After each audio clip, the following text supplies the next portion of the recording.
Right, are we live? I think so. We're doing a Skywatch. We've got some clear skies, and I think we're going to have a good week of them. So, buckle up, sit tight. We are looking out for aliens, for UFOs alive tonight. We are watching the skies alive over Wiltshire. I said live. How many times can I say the word live? Tonight. Just down the road from Stonehenge, but right in the heart of Cropper Circle Country. So as the night moves on, that blue is going to go. That is the last bit of sunlight there, and we're going to see all of the stars, all of their stunning colours, and all of those weird moving objects. There is anything moving on the screen? I saw something a second ago, but help us spot the strange and anomalous in the skies. Like, Carl, how are you doing? Good to see you in. Is your weekend going well? Oh, the camera froze for a second. But yes, we're doing our live UFO UAP Skywatch tonight. So settle in and let's see what we can spot.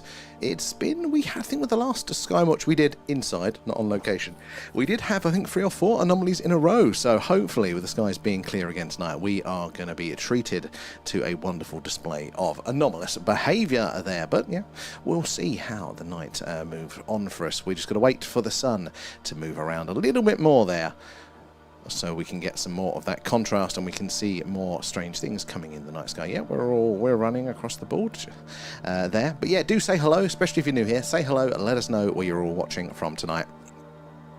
And we can start to zoom in on the interesting ones. Have we got anything moving? Yes, we've got one right here. Let's have a look. Zoom mode activated.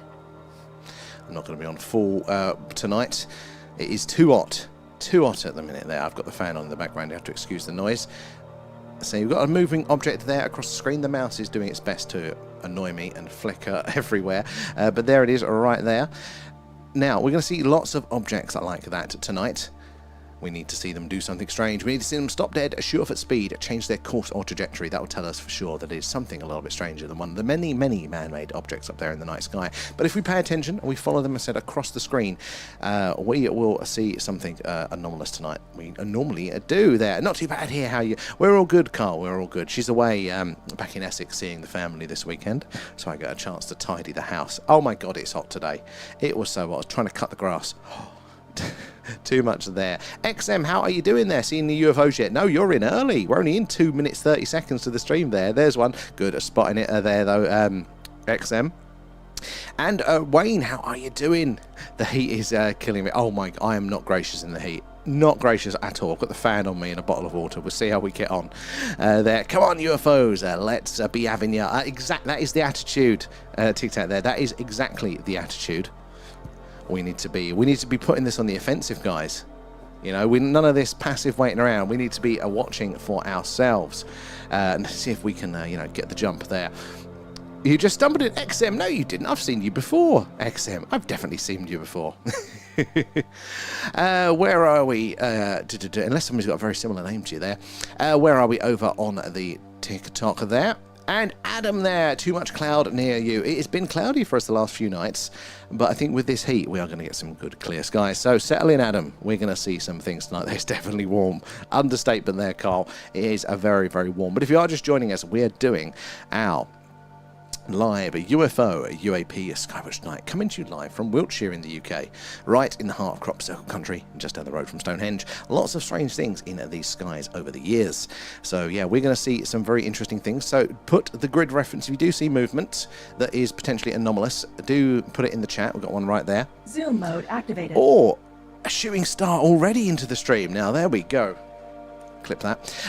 But yeah, we're going to see lots of movement like this tonight here. Now, for us to tell this apart from one of the many, many man-made objects flying around up there, we need to see it do something strange. Stop dead, shoot off at speed, change its course or trajectory. There's a little faint one off the screen down there as well.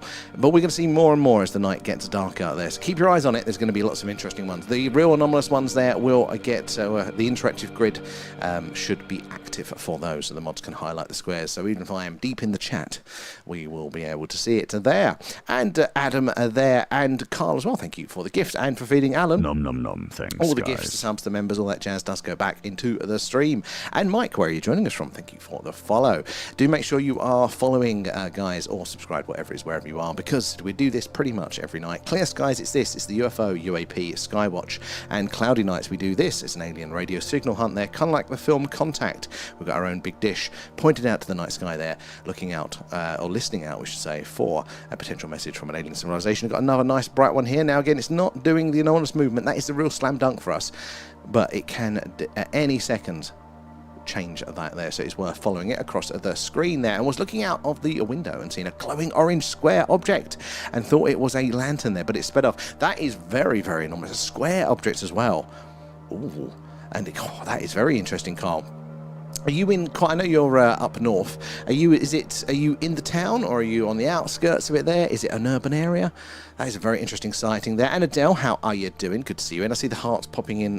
Those guys. It is the likes and shares, the tapping away, all of that jazz that helps us reach more and more like-minded people there, like yourselves. You never know who's going to come in and what experience with the phenomena that they are all going to share there, helping us all understand a little bit more about what might be going on. That is my favourite part of it there. Oscar, how are you doing? Let me bounce back over there and. Well, I don't have my notifications on. So you mean you came in, you just bounced in then? Yeah. Sometimes the platforms don't tell you either way. They are meant to, and that is the benefit of subscribing. It's meant to be let you know. But yeah, sometimes I think we fall out of favour with them. We must say a rude word there. But it's good to have you in, XM. And a tick there. Cooled down for us in Yorkshire, thankfully, and I am done with summer, back to winter.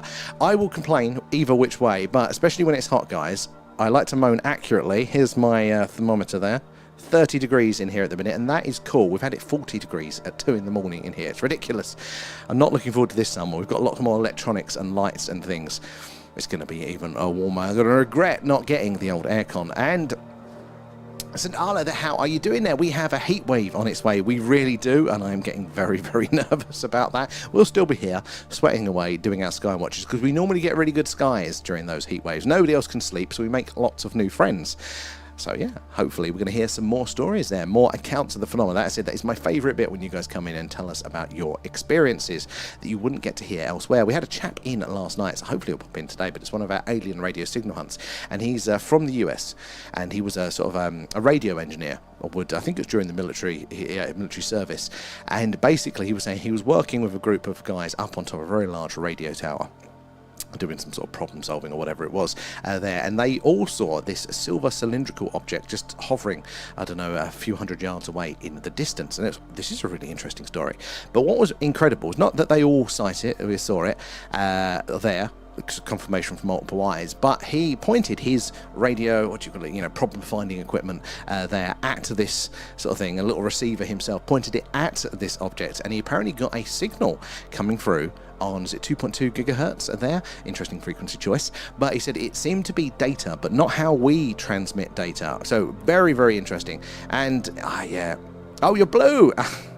Good. Hopefully I'll try and remember that one. I'll call you Blue now, but good to have you in there. But yeah, that was within hearing the accounts you wouldn't normally get to hear like that. Was really amazing for me. And agreed, I bring on the snow ASAP there. How are we doing, Baseman? And John as well, good, getting all the regulars in now. And look, it is a clear sky. We're just waiting for that, a bit of daylight to go, the blue to disappear, for us to then get more and more. Let's some movement on the screen there. I'm not going to zoom in on this one, but keep your eyes on it there. We're looking for it to stop dead, shoot off at speed, to change its course or trajectory. Something like that tells us for sure that it is something a little bit stranger. But if you're new here, say hello. Let us know where you're all watching from. We're doing our UFO UAP Skywatch tonight. This is a live camera in my garden, about 10 meters in front of me. Oh, it flared up nicely there. Yeah, so this is live from the heart of Crop Circle country here in the UK, just down the road from Stonehenge. So do tell us what you spot and say hello. So what's happened there is, relative to us, something is in orbit, right? And you see, as it crests at that point relative to the light there, it gets brighter, to higher reflection there, because all these things flying around up there, a lot of man-made objects up there, so most of the time that is what we are going to see. They're reflecting that sun's light back to us. They're off the surface, so it might be dark for us down here, but they still have a direct line of sight to the sun until it goes fully round. So that is, as it's cresting on the arc of its orbit relative to us, there is bouncing that light back down to us and getting brighter at the peak. Now, coloration and flashing can be of interest to us as well, but what we really need to see is that anomalous movement there, stopping dead, shooting off at speed, changing its course or trajectory, because that is 100% anomalous there. Man-made objects, space junk, satellites do not behave like that. Where did we get to? Indigo there. Hi all there. Been looking at the pretty sunset and the moon. It was very picturesque tonight. It was. I have to, had all of the oranges and the fluffy clouds. Absolutely stunning there. You definitely have, yeah. I know you've sent, or Blue, I should say. You've definitely been in before there. And don't stare at the sun too much. It feels like sometimes that we are doing that with the phenomena. All the information that's coming in there.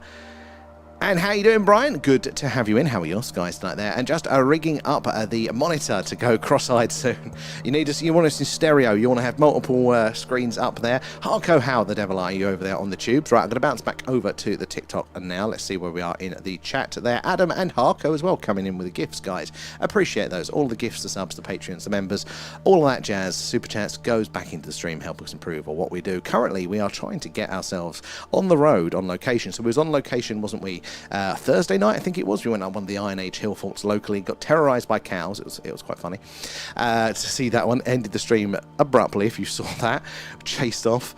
But we are trying to get ourselves on the road to Rendlesham Forest, where in the 1980s the infamous landing/crash happened just outside of the US Air Force Base there.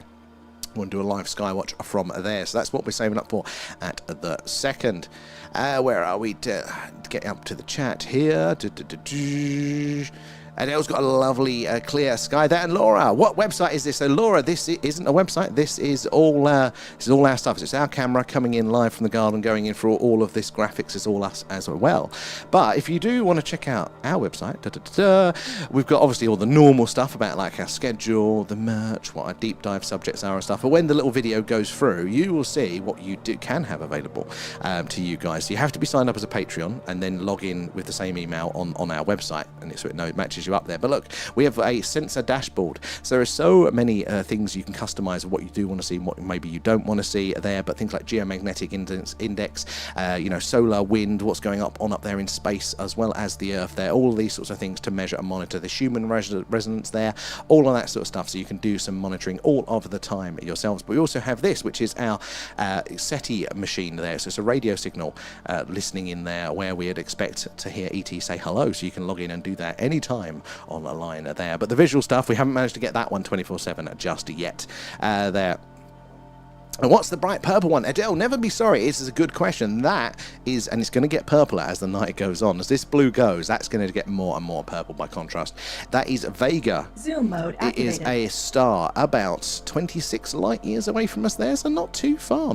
But it is bigger and brighter than our star, the sun. There, burning hotter, and it won't last as long. But it is a big, beautiful, bright purple star. So we're going to be kicking off most of our Skywatches over the summer following Vega there, because it is so stunning. Where did we get to? Harko already there. It's too late. It's already Sunday. Already Sunday for you, Harko. Oh my God. The time differences. Yeah, we're getting on so late. But tomorrow, it's solstice, isn't it? So we start to then work backwards ever so slightly. It's going to be 10:45 start. It's going to be 10:30. 10:15, 10, and we're going to start working our way backwards on the down. But we had a phenomenal summer last year, so I'm expecting it to get very, very good all the way through July and August. We've got some movement, right? Remember, guys, we want to see these objects. Zoom mode activated. Like this. It's quite faint at the minute, but when that blue goes, we're going to be able to see these easier. But we want to see objects like this, but we need to see them stop dead, shoot off at speed, change their course or trajectory. Something like that tells us for sure that it is not one of the many satellites out there. Oh, you're on the outskirts of the state, so you're not too bad for the light pollution, I reckon, there.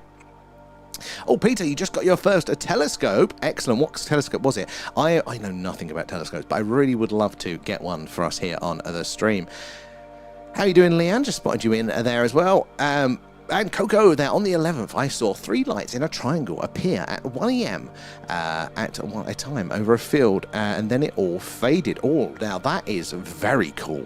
How did that feel? Was you outside with it, or did you see it from your window there? Because something like that, well, I think would probably terrorise me. I'm compelled to have these experiences to look for the evidence, but actually outside with that, I think I'd get pretty spooked. But like, what were they just like white lights? Were they coloured? You said they faded out, so there was no movement of it and everything like that.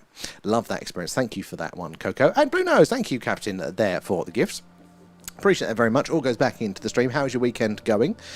And Rio is in there, and it only lasted about a minute or so before that they faded. I do wonder what's going on. Does that feel for you like craft, like, technological, or did it feel organic? Maybe these are strange life forms that we're not really perceiving correctly, thinking of them as ships, maybe. How did that feel to you, being the one that experienced that one? And Adam there, what lens do you use? So, I don't know the name of it. It had a lot of letters and numbers, but the rough rule of thumb is basically as the big F number, or sorry, the lower F number you can get there, letting in as much light as possible. If I ever figure it out, because I get that question all the time, I'll let you guys know, but it was a second-hand one off of eBay. And there, we are all good, Rio. Alan's a bit grumpy, but that's Alan there. Vega, exactly, good use of the stickers there. Carl. And where are we? Down here as well. And Arain in Games, how are you doing there? And it's Father's Day. Is Father's Day always on the solstice? So I don't think it's always on the solstice. Probably just an alignment this year. But could be wrong. For me, I always remember, because it's a week after my mother's birthday. It's always the weekend after. So it's a doubly expensive month. And Mother's Day is the week after my dad's birthday, so Zoom mode activated. if it gets to Mother's Day, I go, oh crap, I forgot my dad's birthday. There you go, another one here. But remember, we need to see it stop dead, shoot off at speed, change its course or trajectory. If we keep paying attention throughout the night, we will see some anomalies there. Now, it's not all of them. There are a lot of man-made satellites up there, so most of what we are going to see tonight are going to be those, and probably rightly so. If we were seeing all UFOs, I'd be worried that'd be full-on invasion territory there. It literally sounds crazy. I didn't move for about 5 minutes. Not at all. That sounds like a pretty sane reaction to it. I mean, I would just be like terrified because, you know, we don't know what that is, do you? You know, friend, foe. I mean, sometimes it's dark enough, isn't it? You know, thinking you're seeing somebody else late out at night when there's nobody else around. You're like, oh my God. Let alone something that is as big as that there. And Nix, how are you doing? Good to see you in. How have you been? And I was outside and they appeared one at a time. And the bottom left, and then the second appeared to the right, and the third appeared, and at the top, and then I knew it wasn't just a star because they was too low to the tree line. Now, just seeing them appear like that as well, that's going to tell us something, isn't it? That there is information in there that we can. We're probably not smart enough, are we? You know, as a species, really, with our limited technology, to fully appreciate what may be going on. But there will be clues in that. It's fantastic. And I had always saw something on the same time on the night of the 31st. And then I found out it was the blue moon. Well, there's a lot of those astronomical events and whatnot that do happen. And honestly, like, people always take the piss, don't they? Go, oh, you're just seeing Venus. That's the classic one. Venus, swamp gas, and you know, Chinese lanterns. They're the ones that you've. To be fair, that flares. That was it. But to be fair, I hadn't really seen Venus. You know, coming from a very light polluted city, I hadn't really noticed it. You know, all the buildings on the horizon. You never see it low. Being out here in the country, you go, oh fucking hell, yeah, I can see it. It's big and it's bright. It looks different to all of the other objects up there, so I kind of see how people do make mistakes. Same with the flares as well. There's a nice orange one coming in. Remember, keep your eyes on it, guys. We need to see it stop dead, shoot off at speed, change its course or trajectory. Flashing, coloration are interesting too. And Oscar there with the exams and shoulder, just had a chance to join there. Never feel bad, Oscar. Honestly, there's times like this, man. You gotta just gotta do what you gotta do. Look out for yourself there, and making sure, you know, you're getting through with those. But we're always here ready to welcome you back in whenever you feel like it. It's good to see you, though. We're definitely wishing you the best of luck with those exams, and obviously the shoulder too there.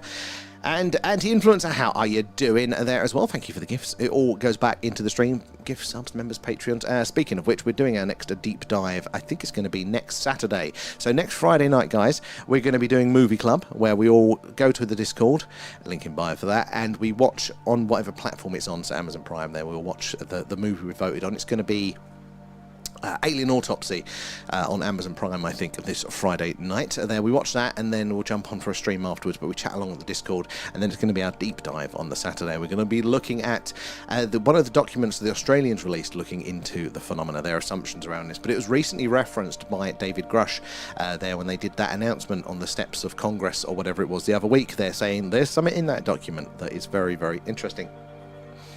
And on the box it says a telescope S80 there. I mean, I don't know enough, but Peter, we want to see the pictures that you take. That assume that sounds really, really cool. I know nothing about them, but they just look absolutely cool. I'd love to be able to do like a super zoom, like if we've got Vega in shot like this tonight, just switch to a telescope that's looking at it. You know, get that real up close one there. So definitely have fun with it there. And I won't say too much about everything. About has been. X. That is good to know. These things do happen, and I never learn my lessons there, Oscar.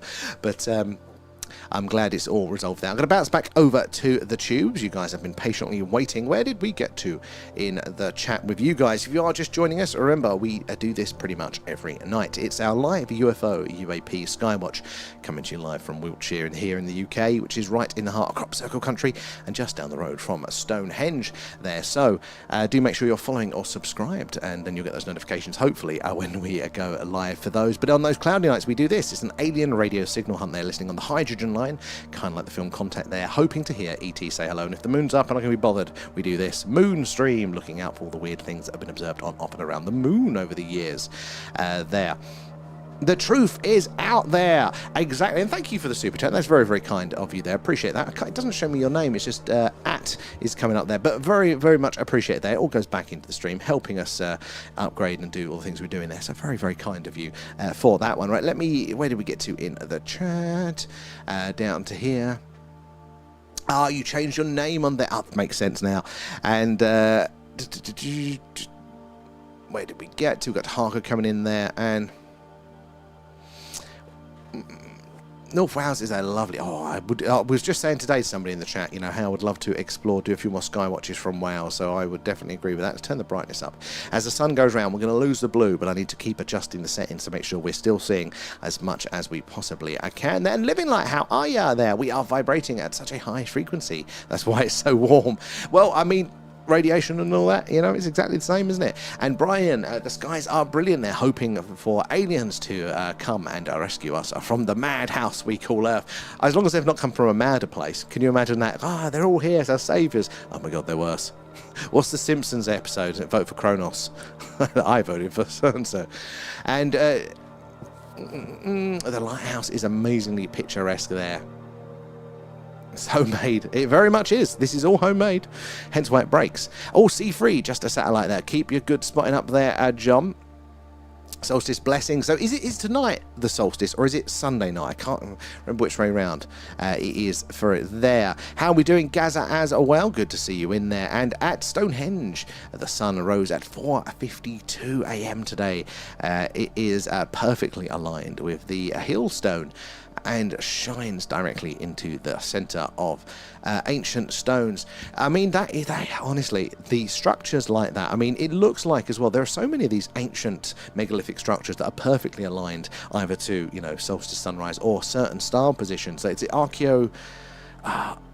archaeoastrology there, basically archaeology and astrology there, trying to go, look, did this building, this ancient structure, point to something in the night sky? And then if so, how many years ago was that star in the right place for that to work? I mean, they talk about this, don't they, with the Sphinx lining up with Leo, but like 30,000 years ago or 15,000, a lot longer anyway than what the mainstream says. There are clues in the skies. Hope to pay for some merch as well soon too. Oh, thank you, John. Never any pressure, but it is appreciated. And we are wearing our abduction t-shirt tonight, and it does help us get on the road. I think my merch button's working. Is it? Oh, there we go. Look, we've got a few new items up there as well. Link in bio for those. Said it all goes at the minute to getting us on the road to do a live from Rendlesham Forest, and hopefully the Nor after that. But if you are in our Discord, if you do buy merch, take a picture of yourself in it, especially if you're on the road, and then you post it in the merch showcase channel, and we can bring you up here. It's just me in there at the minute, but yeah, you can see yourself on stream there. And I've seen a little bit of Stonehenge after altar stone being carried by a glacier from Scotland to Doggerbank. So this is the thing, isn't it? They are trying to figure this out now, how they got those stones. Well, the altar stone, which is the central stone, and they've now been able to match it, haven't they? With all the way out there, up in sort of northern part of Scotland, which is a very long way. So they're still arguing, was it carried by man or was it dropped by a glacier? Because a lot of the big stones could well have been, that is how big stones get all shaken around, isn't it, there? But there's definitely very contested at the minute. It is, there are some people that think, yep, glacier, and some people go, no, the glaciers didn't really go that way, so it couldn't have done it. It's all too big brain for me. I have no idea there. Tomorrow there. And Indigo, yeah, the truth is out there. And who love watching the X-Files? Honestly, brilliant show. Now, was it seeded with information? They do say that the newer series that they brought back for that, which was, 2020 or something like that, they did another season, didn't they? The crash scene, the UFO crash scene in that was actually filmed, it turns out, at a potentially real crash location. So somebody in the production crew that set that up kind of knew. Once it all gets released there, we're going to be able to match it up for all these historical mentions. Go, oh, they were right there. The Welsh Riviera, that sounds very fancy. And Object at B3, B4 at 7 o'clock there, probably a satellite. Keep it up there, Daniel. I do appreciate the good spotting there. Again, if they do act anomalously, if they stop dead, shoot off at speed, change their course or trajectory, the mods will highlight the interactive grid there, and we can zoom in on those very, very interesting candidates ones. So keep up the good spotting. Going to bounce back over to the TikTok, see where we got to there. Marcus, thank you for the gifts as well. All goes back into the stream. Where did we get to in here?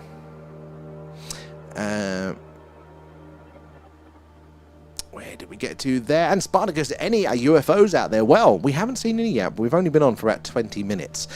So it's quite early on, and as you can tell, look, that blue means it's not fully dark yet. So we've got to wait for the sun to sod off fully, and then it'll get really, really dark. But we should then see lots more things, much clearer there. And there's lots of moving objects up there. I mean, look, there's one down here at the second. Now, again, this is probably a man-made satellite, if we can just get this one on screen there for everyone. Until it stops dead, shoots off at speed, changes its course or trajectory, we will not know for sure either way. But to be fair, even if it doesn't do those things, doesn't definitely mean that it is a satellite either. It's just very difficult to tell from down here. So if it does the strange behaviour there, we know it can't be a satellite, because satellites are man-made objects. Space junk just does not move in those sorts of ways. They can't. But yeah, I mean, we're really asking quite a lot, though, for it to do that. We are asking for ET to essentially realise he's left his keys at home whilst flying over our camera and doing an interstellar handbrake turn over the screen there so we can see it. Now, most of the time, that's not going to be the case. ET is going to be flying from A to B, or some birds or some geese up there flying across the screen now. But ET is going to be flying from A to B. I mean, as far as we know, they're geese. But yeah, you know, there's nothing to avoid up there. It's going to be going in a straight line. They're going to be reflecting that sun's light back to us, so it's harder to say either way without that anomalous movement there. I'm struggling so much with sleep because of shoulder, and going to try. Oh, good. Best of luck, Oscar, with that. And Alien Craft over Germany on game tonight. I did hear that there was somebody was predicting, there's going to be like an abduction at the World Cup. Was it Wednesday's game? For that way, well, we'll see, won't we? We'll see if it happens. Hey, Kate, how are you doing? Oh, it's like at 9 a.m. tomorrow there, and celebrations are going on from tonight until morning. So is that celebrations for solstice, Kate, or is that celebrations for your birthday? Or have I got it wrong? How are you doing? And Nick's summer solstice is tomorrow there. Excellent. And thank you guys there. And Carl, not sure if it's just my end, but the grid lines are very faint. They are a bit tonight, so I think it might be to do with the contrast on the screen. But we'll see as that black comes around. We'll see if that does change for you guys. Thank you for the heads up there, Carl. I'm here there.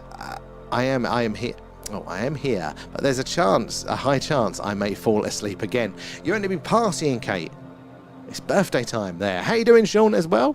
Good to see you in. I see the hearts popping up as well, guys. It is those likes, the shares, the tapping away, all of that jazz that really does help us meet more and more like-minded people like yourselves. And my favourite part is hearing it when you guys come in and share those experiences with the phenomena that you wouldn't get to hear elsewhere. Just saying about last night, we had a fantastic account about not just a UFO sighting by a chap, but also they were detecting signals potentially with data there, because he was a radio engineer doing some repair work. And yeah, very interesting account. You just don't get to hear all of these accounts normally. You get to miss out on all this stuff. It just wouldn't make the papers, but it's been going on so much there. And Samantha there, can't see the grid. Excellent. It should change itself. Let me have a quick tweakness of the brightness there. It is a bit faint tonight, isn't it? It's always a balance. It has a bit of a sulk. Sometimes it's there, sometimes it's not.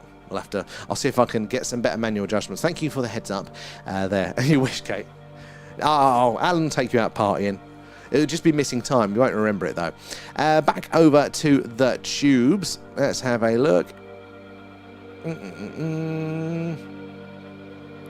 Okay, eyes on the grid. Exactly, John. You've got to keep our eyes on there. You never know when. Oh, look, I've got two over here. Where is my cursor? There it is. Look, 1 and 2 there. Now, we've had, I think our peak is like 14. There's another object there.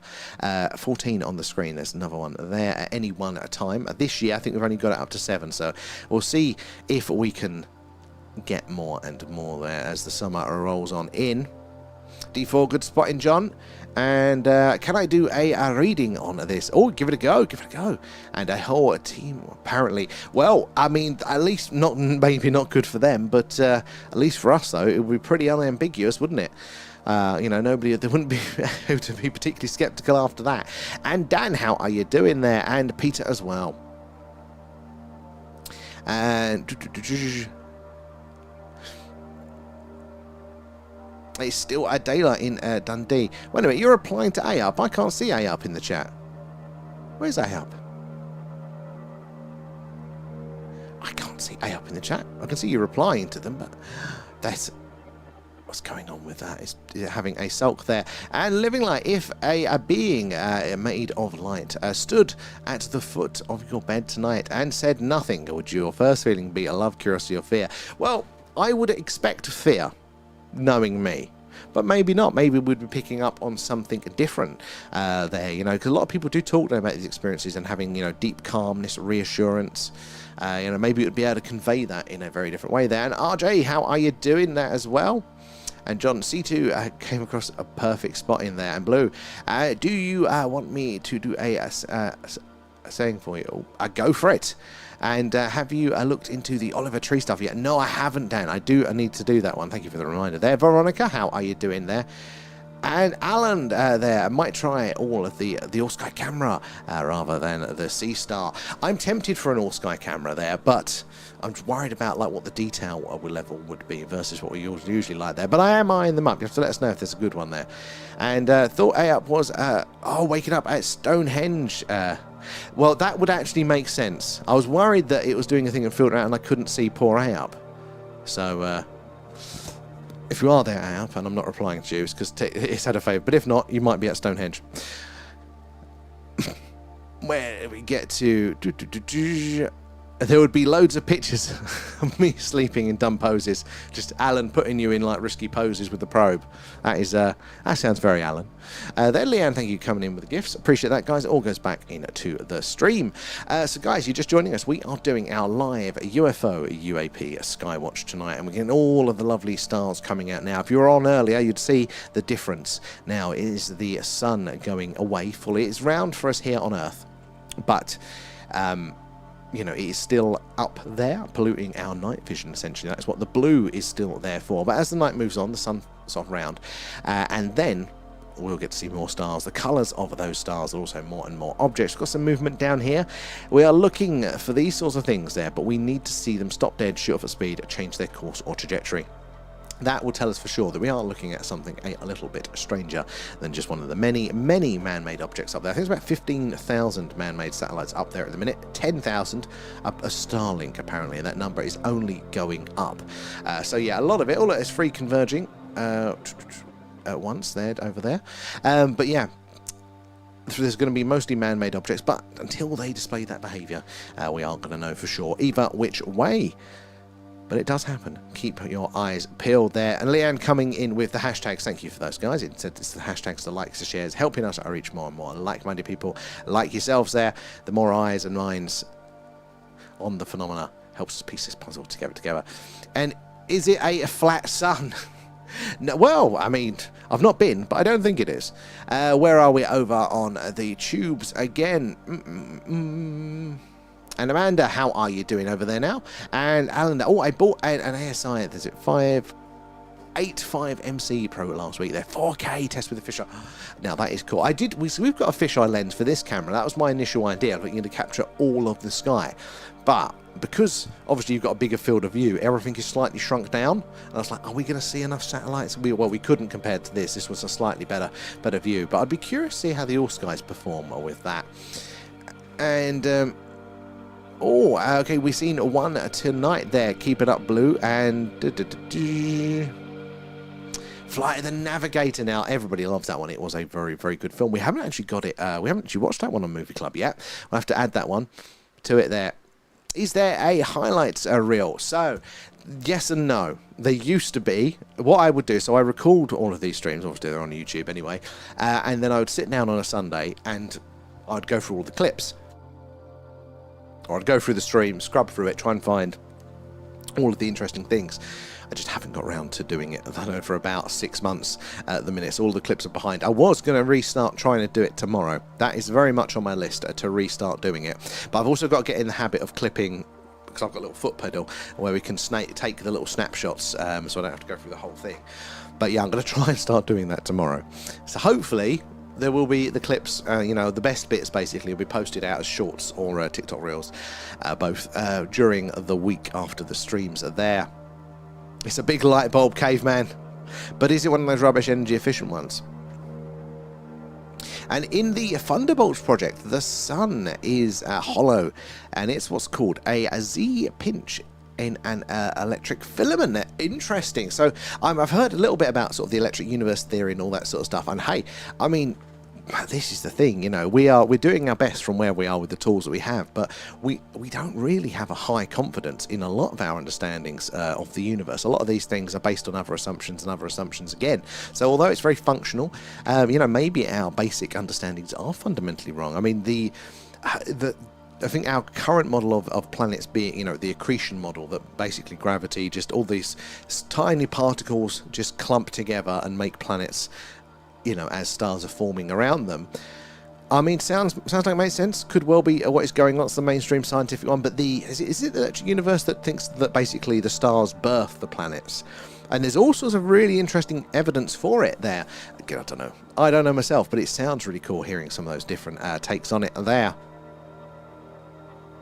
No, not do I. And Frank as well there. Thank you for the follow. Where are you joining us from tonight? Guys, it is I should say, we are on every night. So, clear skies, it's the live UFO UAP Skywatch. Coming to you live from Wiltshire here in the UK, right in the heart of crop circle country, and just down the road from Stonehenge. So lots of weird and wonderful things in the night sky.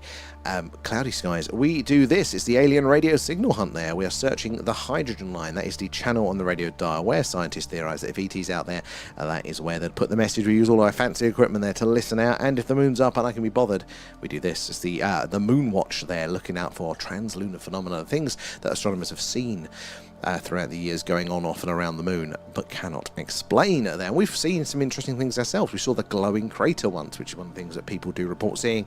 And, the moon's meant to be geologically dead, totally inactive. So how does all that stuff happen? But buckle in, because tonight we should see something strange. It is fantastically clear, and I think it's only going to get better. So we have plenty of opportunity for strangeness there. We've got one there, we've got one there, we've got one there, we've got another one coming in up there.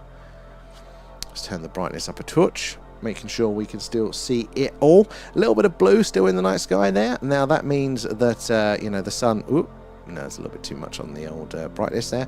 It means that the sun hasn't fully gone around, but it will do. We can see more of the stars, the colours of those stars there. Absolutely fantastic. Look at some of the smaller ones that are now coming through there as well. That little red dot right where my cursor is there, that is a hot pixel on the camera there, so don't worry too much about that one. Blue flash over there. This one here is Vega. Zoom mode activated. About 26 light years from us here on Earth. Absolutely stunning. Big, bright, beautiful purple of Vega there. Now, that star, like our sun, is a bit bigger, brighter, and hotter. It won't last as long. In fact, I don't think with Vega, if I'm correct on this one, I might think another star, it's been around long enough, because it's going to be much shorter lived. I don't think Vega, we think, has existed long enough to have planets form around it. Let's see if our models are correct. Or this one was bright coming in on the screen, but just dimmed down coming into view. Got another one up there and another one there. So it's all of these moving objects that we need to see. Keep your eyes on them, even if they've just travelled very boringly, very straight, very steady. We need to see them stop dead, shoot off at speed, change their course or trajectory. That will tell us that it is in fact something a lot stranger than a man-made object up there. But you've got to follow them. It could stop at any point there. Right, where did we get to? Back here. An electrically motivated universe is testable in a lab there. Gravity is not. Well, gravity is testable in a sense, isn't it? I'd imagine. You can measure things dropping and stuff. But gravity is one of these really interesting ones. Like time, like consciousness, things that we use all of the time, but we don't actually, and science does not have a good understanding of what they actually are. We have functional models so we can work with them, we can explain what we see most of the time, but we do not know what they fundamentally are or how they work. Which is crazy to think there. We 100% will see one. I like the sound of that blue. I think tonight is a good night. I'm feeling it there. Oh, Lake of the Ozarks, caveman. I saw the TV series. Is it as beautiful as that? 5 satellites zipping about there. Good spotting, John. I think the other day we got 7. So can we beat 7 tonight? last summer. I think it was literally the first day that I got this lens on this camera and got it all kind of working. I had, oh my god, was it 14 objects on the screen at once? That's been the ultimate record, but we haven't seen it since, you know, this time last year, because we just hit a year anniversary on Thursday. We've been doing these live skywatches for over 12 months now, and we've seen some very, very strange things there. And the graviton hasn't been discovered yet. It might not even exist, because that is the thing, you know, there's only a graviton if it's a particle there, but you know, we don't know what it fundamentally is. We do not know if it is even fundamental in of itself yet. And how are we doing there? Hello, a long time. How are you doing there, YTE? How have you been? Good to see you, though. Lovely clear night for it to come back in. No, we are up to a date, guys. So, buckle up, guys. It's Skywatch time. Have we got any movement on the screen? Got a little faint one down here and down there. I think our best period was... Oh, that was a fast one. Look at that one. Just shot Zoom in. mode activated. Look how much... The frame rate of the camera there. Look, stretching the image out there. Absolutely crazy thing. So again, most of these will be man-made satellites, and we can't say otherwise until they do something anomalous. But keep your eyes on them, because they will every now and again just do something like that then. The comments are frozen. I think it's just a quiet night. I've seen that one. And Aaron there, and have you heard of a vast... Yeah, they are building an artificial gravity space station. Oh, excellent. Worth looking at. I thought I'd heard of vast, but as a telescope, so not as this one. Now, very interesting times. Actually getting, you know, some of this sci-fi stuff that we were promised many, many years ago. So normally, is it going to be the inertia method, you know, the rotating ring there that kind of gives you a simulated gravity? That always gives me vertigo looking at those things. Oh, but pretty cool. You know, we feel like we're on the cusp of not only disclosure, but the futuristic, you know, future we were promised there. So thanks to that. And by 2036, they hope. Well, it feels possible now. There's always some delay, but that is it's within our lifetime. Getting back on track for the space race there. Good watching the World Cup there. Are we winning? I think we won one, didn't we, over here? And Starlink, most of them will be Starlink, yeah. So again, all these objects that we're seeing, until they do something strange, it doesn't mean that they're not anomalous, but until they do something to prove it, we can't say otherwise. So it's probably, statistically, going to be most likely a man-made object up there. And again, you know, out of all of the man-made satellites, Starlink is the most prevalent there, 10,000 out of the 15,000, and that is just to start with. So yeah, most likely it probably is going to be Starlink. We get to see some really, really beautiful colours of some of them, though. Some greens and some blues coming through more commonly. So hopefully we're going to see more of that tonight when it gets a little bit darker. Got one there, 1, 2, 3, 4, 5. We're on 5 tonight. That's the highest one so far. That was a rapid... The variation in size, in speed, in brightness, in colour, all of that sort of stuff. It is insane how variable they can be, especially when you get those really intense, deep reddy oranges or greens and brilliant blues. And that was a fast one there, just before the one you... Oh, there was another one. A good spot in there. And I've seen Elon Musk Starlink. That was a pretty... in the western sunset. Honestly, again, you don't need the aliens, do you, all of the time? We've seen Starlink come up a couple of times there. We've seen it really, like, just after launch, this really tiny little train. Awesome. We've seen it kind of midway when they're starting to separate out, and we've seen it like a long separation of 20 plus just flying across, and it's always very impressive to see. Oh, did a reading with 3 of your cards there. Oh, thank you there, Blue. I do appreciate that one. So let's see what's going to happen. And everyone loves a bit of blue. They really do. It'd be funny if the Vogon constructor fleet rolled into view. I mean, it'd be good for views. Can't lie. Let's have a look over here.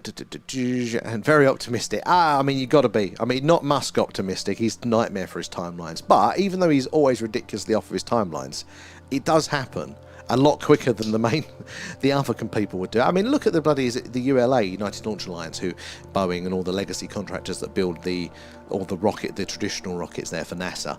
Like, they've just done, was it the second or the third launch of the SLS? The SLS, the new one, big heavy lift rocket, which is essentially just the one from the 60s, but they've tarted up ever so slightly. And you go, how long did that take you to do? You've been looking at that since the 90s. And how many billions over budget is it? People just forget how to actually do things. And now, oh, free there. Thank you there, Blue. No, my luck, I'll be missing them as they come across. And yeah, I mean, could you imagine, actually seeing a... Ooh, hold on. There was a flash down here, and that wasn't a sensor flash. So, where are we? That is in C4, guys. So, yeah, keep a lookout for that. Oh, there's a blue one coming into shot just now as well, right in line, so we can zoom in on that one. But this area here, we've seen something before that is very, very anomalous. We've seen it a few times. That stationary flashing doesn't sound very sexy, but if something can sit still long enough to flash back to us once every few seconds, or once every like 20 seconds, sorry, or even longer over the course of a stream, that is very strange. Everything should be moving, should be in motion. There you go. Look at this blue one. Zoom mode activated. Again, we see these quite commonly now. It's just going past the coat hanger constellation there, a faint one behind it. So this is probably to do with the new Starlinks and the altitudes that they are on. Oh, where are we? Oh, sorry, guys. We need to zoom all the way out, all the way over the screen. There we go. I need to work on that. There you go. Coming through just there. So it looks so cool and so different. Yeah, I didn't realise the coat hanger constellation was in shot just there. Might be able to get Andromeda in tonight. We'll have to spin the camera around. And take it there. They had binned the tech for rockets and needed the billions to relearn it. It's a joke, isn't it, there? And then, some dude in a tent in the desert can go and build new ones that self-land. You go, lads, you're doing something wrong. You're doing something wrong. M to the C, how are you tonight there? And Tick Tick as well, thank you for the gifts as well. And Leanne there, I missed those before. Appreciate that. It all goes back into the stream. There is that Teresa as well, coming in with the likes. Thank you for those. So it is the likes and shares that help us reach more and more like-minded people like yourselves there. And the more my eyes and minds on the phenomena, the better there. The more we can all piece this puzzle together. My favourite bit is when you guys come in and share your accounts with the phenomena. Absolutely awesome there. But for members, so if you've got the green text and name and Patreons, we are going to be doing our next deep dive, I think, this coming Saturday. And it is going to be on the Australian Department of Defence's scientific and intel aspects of the UFO phenomena report from the 1970s. So very interesting read through there, but it's what old David Grush was referring to on these recent, on the STEPS announcement he did, calling the president, for disclosure there, referenced this document specifically, saying that there's stuff in here that he knows to be true. So it's going to be interesting to read that one through you guys there. If you do want to join us that and you're not a member or patron yet, should be a link in the bio for the patron. Gives it to you for a month for free. So you're about joining that one and a couple more there. And oi, how are you? And thank you for the gifts there. Said all back into the stream. 3, 4, 2, or good spot in there, a red and 2A. Where are we there? So 2A is this one here. Oh, I think that's a very good spot in there. Now I think that one is another hot pixel. Got one there and one there. It's the camera basically being a bit sulky, but well done with the spotting. And Russia has the edge over the US in space there. Have they at the minute? I thought they were kind of falling behind at the second there. I mean, government-wise, I think you're probably right there. I think even the Chinese are going to be doing very well in space, aren't they? Musk seems to be the biggest player in general, though. And Indigo, I love a meteor shower and have stood in my garden observing them. So I haven't seen them with my naked eye. I don't think. Definitely not before moving here. I'd not seen a shooting star with my own eye until, on the screen, but not outside. That is what that is what I really would love to see, like a few going off at once there. It was the meteor shower we did last summer, and we did see quite a few in one night. It was absolutely awesome to see. And did you visit the crop circle at Grovely Wood as your local, or any info you give us? So I haven't visited it yet, but I've seen the design of it, and that is the sort of design that really, really, really interests me there. Is that fractal, the geometric design ones? Those are the sort of ones that make me, that feels a bit alien-y, doesn't it? Doesn't necessarily feel like that it's, human interpretation of it. It could well be, but I'm interested. I haven't had a chance to visit it, though, sadly.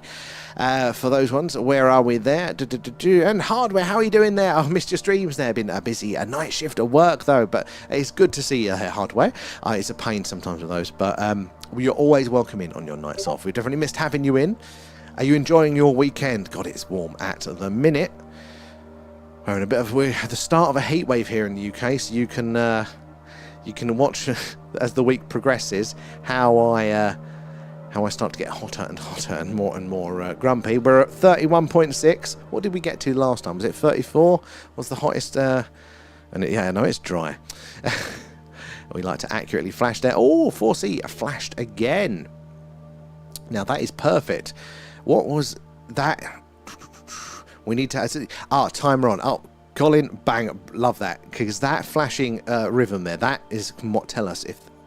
or point towards it being more anomalous. So everything should be moving. It should be in motion. Should be probably falling to Earth. That is what an orbit is. Falling to Earth in a big circle. So something is standing still relative to us. So there takes a lot of energy to do that one. You can only really do it in the geosynchronous orbits, which aren't in this part of the sky. So we shouldn't be seeing anything there man-made that is stationary. So let's keep our eyes on this patch here. See if we can get a time on when those flashes appear. Another one coming in from the side of the screen here and there and there. It's quite busy tonight. Let me just turn up the brightness a touch, make sure we are getting as much as we can in without just destroying the night vision. Is that going to be alright? Yeah, there we go. Absolutely stunning sky tonight. But I think this week is going to be amazing for sky watchers. Just looking ahead. Oh, another bright, brilliant blue one. Oh, that was a flash down there. But that, I think, was a moving flash off the edge of the screen. But yeah, we're going to have quite a few sky watches this week. So make sure you're following or subscribed. Get those notifications when we go live, because we are going to be on pretty much every night of this week. So sunny skies, as we're expecting. Skywatch light tonight from zoom mode activated. Right in the heart of Crop Circle Country and just down the road from Stonehenge. Look how blue that one is right there. Insane, some of the colours that we're getting in. That is just crazy. Look, compared to the star there. Look at that. Insane, but stunning. Until it does something strange, we can't say it's anything other than a man-made satellite there. We need to stop dead, shoot off at speed, change its course or trajectory. That would be what that for us will be conclusive. Now, coloration is interesting. Being blue on its own isn't slightly enough there. Flashing as well can be of interest, so keep up the spotting. But yeah, we're going to be on every night. If it's clear, sky watches. If it's not, we're going to be doing this, the alien radio signal hunt, looking on the hydrogen line, hoping to hear ET say hello. Where are we there? Syntax. Fractals are amazing, and when you see echoes of their patterns in nature, like rock formations or octopus skin, well, exactly. And the guy that kind of discovered fractals, didn't technically invent them; they were a natural falling thing. He was committed to a psychiatric ward because nobody believed him. I only learnt this one recently. Yeah, the guy who was trying to into science, going, look, there are these repeating patterns, go on, forever, basically. Yeah, was committed there. Science took a while to catch up. We never learned the lessons there, and we know more about the sky than we do about the sea by volume. 100% there. Like, I think, isn't it like 5% of the sea floor that we've mapped, and like 2% of its volume, if that. So because that's the thing. It's not just the floor, is it? It's like there are different layers, different creatures, and different things there. So there's lots going on. And we have not really touched it at all. There, C3, good. A spot in there. And how many Starlinks are out there? So, I think it's around 15,000 no, 10,000 at the last count. Well, it's going to be more now, but there was last check about 10,000. 15,000 man-made satellites. 10,000 of those are Starlink alone. Crazy. I think they want to get 40,000 Starlink in total there. Yeah, it is absolutely great. But SpaceX, obviously, who are behind Starlink, they put 95% of mass to orbit. So out of all of the governments launching rockets there, 95% of what goes up a year, 95% is put up by SpaceX on their rockets. It's just insane there. James Cameron's on it there. Very slowly, he'll get there. Red flash in D2, Amanda. Right, D2.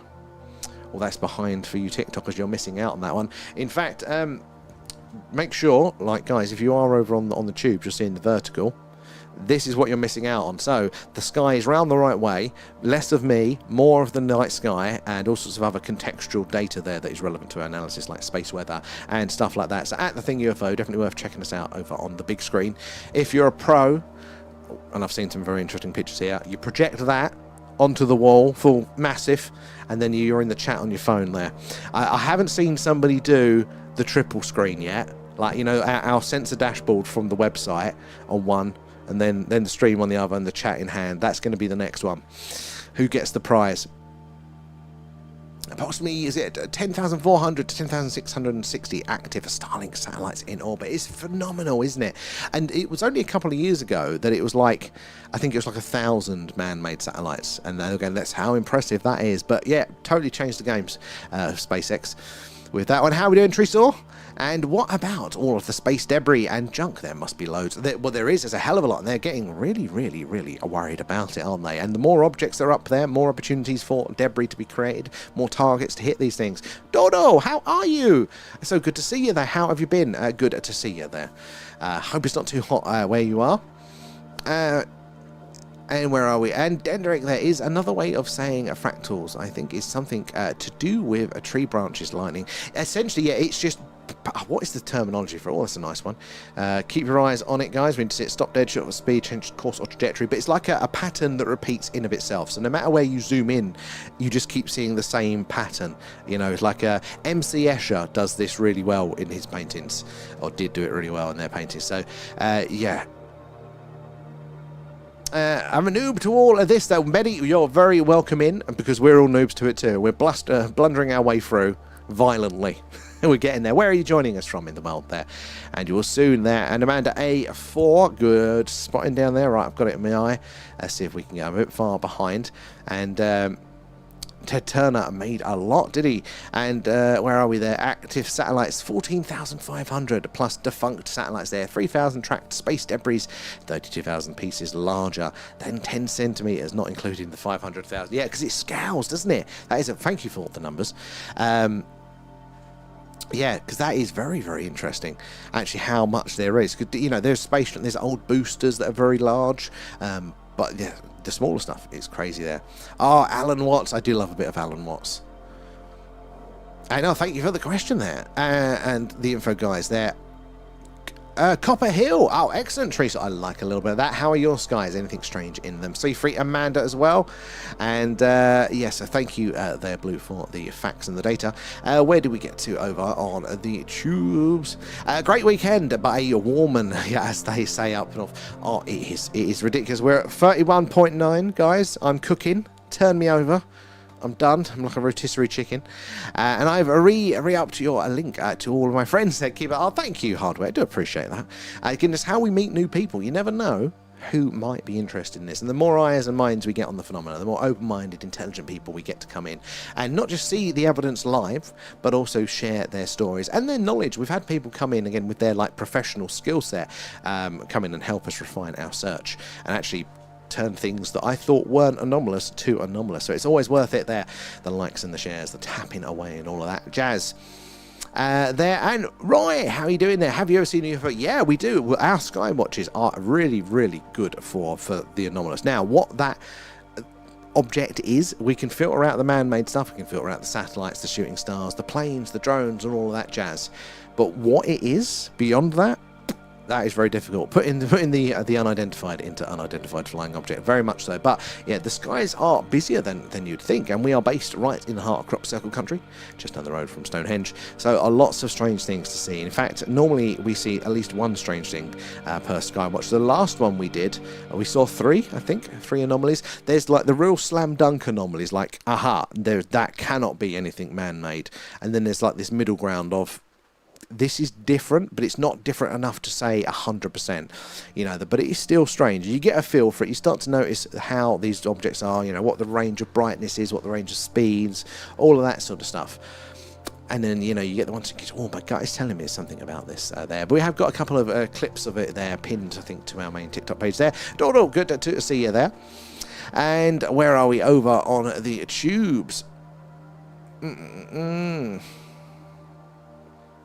Excited about the shower in the sky soon. Just a few. Oh, is it? No, I didn't even know about that one. And there is a possible movement in 4C, very faint, but moving slowly. Daniel, let's have a look there. Right, 4C is this one here. Right, so let's have a look. We've got one coming into the area. So have a look. Got one up there. Oh, one coming out. Yeah, there's a couple of faint ones around here, but I can't Keep up the good spotting there. Oh, look, got this movement here. Now, we're going to see a lot of ones like this tonight. Probably man-made satellite, until it does something strange. In fact, UFO, satellite, whatever it is going to look very, very similar to us until it behaves strangely, until it stops dead, shoots off at speed, changes its course or trajectory. That is the only way we'll know for sure. So keep your eyes on it. All that is ones is flaring up there in D, going into D2 now. That's a nice one. I don't know. Oh, whoa! Fucking cursor. Come on. Zoom mode activated. Can I get this in for everyone? Ooh.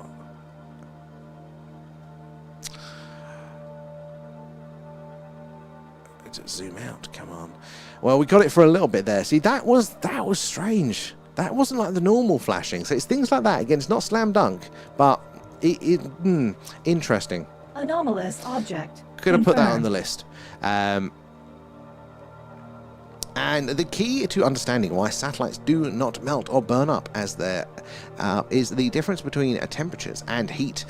Temperature and measures the thermal energy of particles, but as the air in the thermosphere. Oh my god, that very big brained.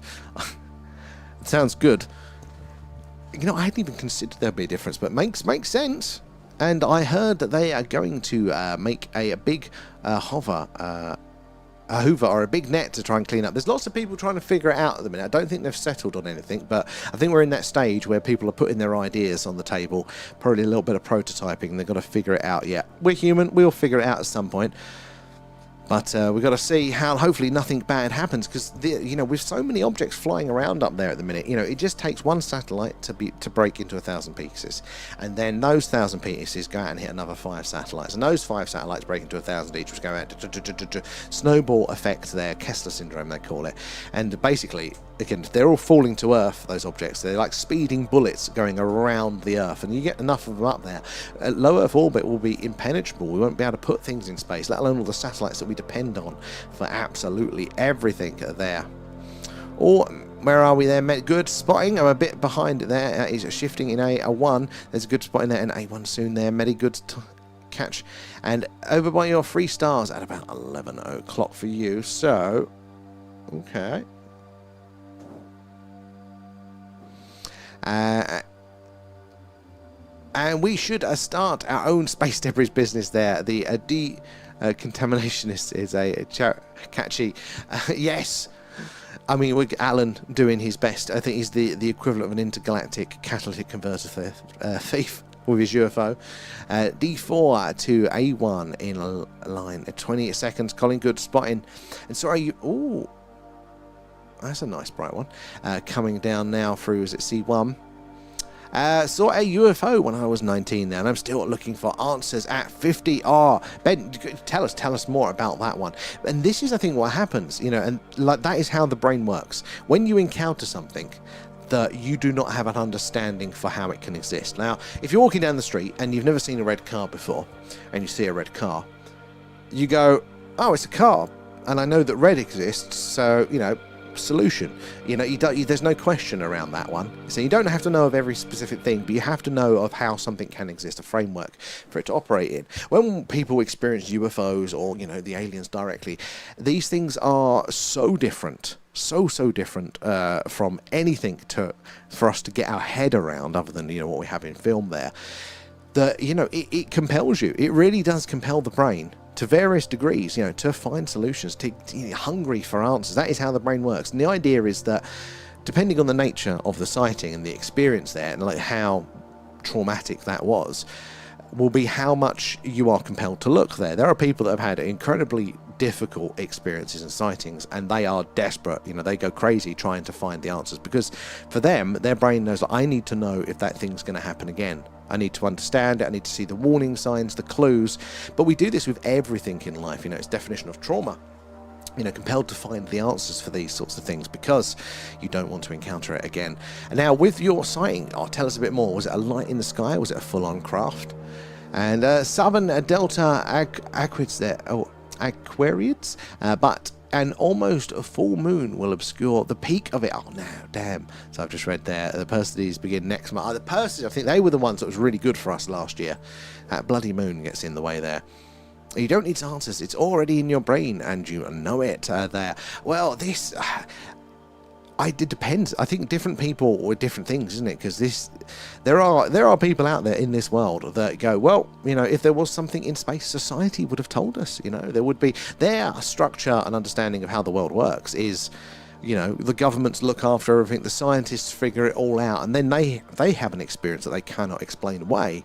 That is jarring for them because their structures do not match what they have observed there. All flashes of unidentified anomalous phenomena are often caused by sunlight reflecting off of high altitude satellites, optical illusions like parallax experimental drones. So those things are possible, but you'll see the flashes that we get. So what for us is interesting is when they're coming from the same patch in the sky. So when they're stationary flashing, that is very, very interesting because it's stationary. Everything should be moving, as you're seeing there. Everything should be in motion. So that is immediately anomalous. But when we just see like the normal flashing light, probably closer to that last one that was following, what most of the time is happening there, obviously satellite or UFO, basically as it's moving, see it's catching the light there, like it's basically moving along, reflecting the light back as you're seeing. But flash, no flash, flash, no flash, flash, no flash. So it's doing that to flash back. The problem is that you tend to get a lot of, they flash one off. So when it's the solar panels and that perfect alignment there, that'll be like a single flash. You'll see a flare up, basically. It's normally how it works. So if an object up there is rotating, not a lot of modern satellites are designed to rotate. And it's normally when they're at the end of their life that they will rotate. Basically, if you think of it, you know, the Starlink with their dish, their antennae that is pointing that down, you know, connecting everybody to the internet, that dish needs to point down to Earth. And if it's rotating, that dish isn't pointing down to Earth, you know. So it's either it's the end of its life or there. But basically, yeah, if it's a variable flashing, it can be of interest. And seeing the UFOs yet they're lurid and not yet tonight. We don't know. We did see something that was interesting, but again, nowhere near a slam dunk yet. We have to wait. I'm sure we'll get some more in there. 4D Collingwood spotting a bit behind there. And what music is the background? Oh, it's called In Orbit, I think it's called. Yeah, my brain is only at 5%. I've heard that. I've heard it. My brain's at 2% tonight because I'm so hot.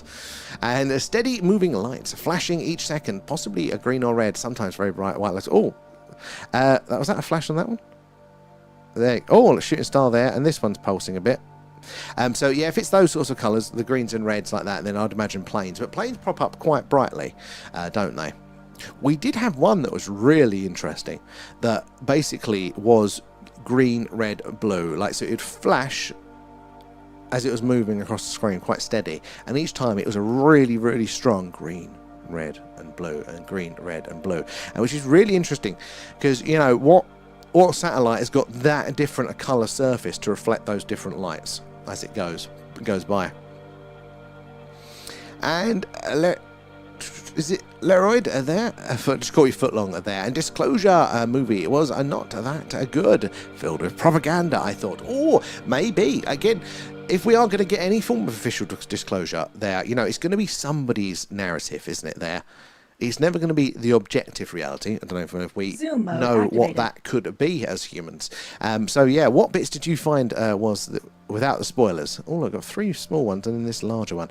Now this, again, is probably going to be a man-made satellite there. We need to see it do something strange, something that tells us for sure that it is in fact not a man-made satellite, but it is something a little bit more interesting there. So stopping dead, shooting off at speed, changing its course or trajectory. That will let us know for sure that it is something a little bit stranger. And psychological blindness. The field relies on people's natural frequency to ignore things. They do not expect.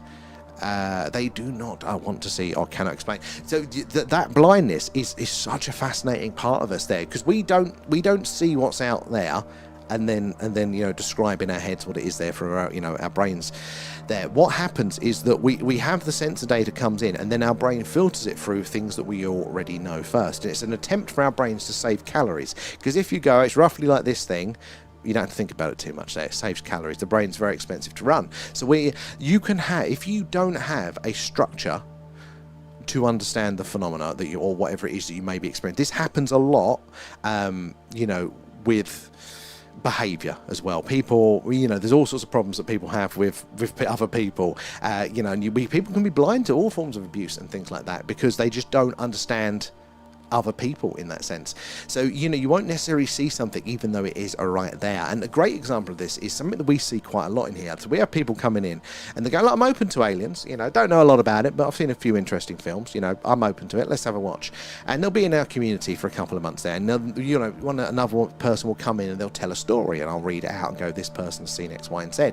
And then the same person that we've been talking to for weeks will go, you know, I've actually had an experience there. I just didn't put two and two together at the time, you know. And the great one was, you know, like an anomalous light above the tower block moving strangely. He was a copper in our community there, you know, didn't think he had an experience, but definitely saw this strange light, you know, even called, radioed in and went, hey, is that the police chopper over X tower block? And then, you know, as he's with his colleague looking at it, he just goes and shoots off, you know, like proper up classic UFO style. And that happened to him like 30 years ago, and he had only just remembered it because it was strange, but it wasn't, because UFOs or aliens weren't really a possibility in his head. He hadn't just seen that as an option. So the way our brains filter things is incredibly interesting there. And it does explain a lot with it there. 16 minutes in. Good. So there. Where are we? Oh, C4 is still. C4. I haven't got the grid on my big screens. It takes me a second. Okay. So 16-minute intervals of the flashing, was that? Still hasn't flashed yet. There's 16 minutes in. Okay, maybe it's not then. Maybe it's not, but maybe it will. Keep it up though, Colin. I do appreciate your time in those. And the Starship Bistro there is, what's that? Use the psychological blindness theory. They called it SCP, and that's somebody else's problem. But it is, our brains are very, very interesting in how they work. Not how, you know, you're led to believe as you're growing up trying to understand yourself there. It's as big as a bus. Oh my god, that is massive there. That'd be quite interesting to see burning up. And was that future biohacking science could get to a point where we have total control of our bodies, allowing a lifelong longevity and access to higher states of consciousness with the touch of a button on your wrist. Well, it's definitely possible, but we overlook the software.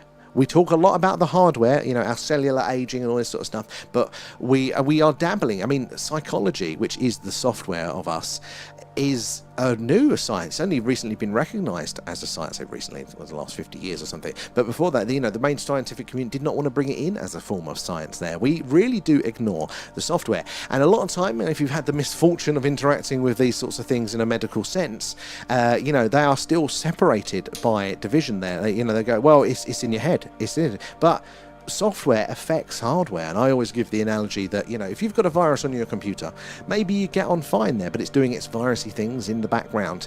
You know, your computer's getting hotter. Your computer's getting hotter than it would otherwise. The fan's going to come on more than it would otherwise, and that fan has only got a certain amount of working hours before it burns out. So there's still a physical cost to a software issue, but we need to figure those things out. I think as humanities there. Hitchhiker's Guide to the Galaxy. There we go. I haven't seen that film in years.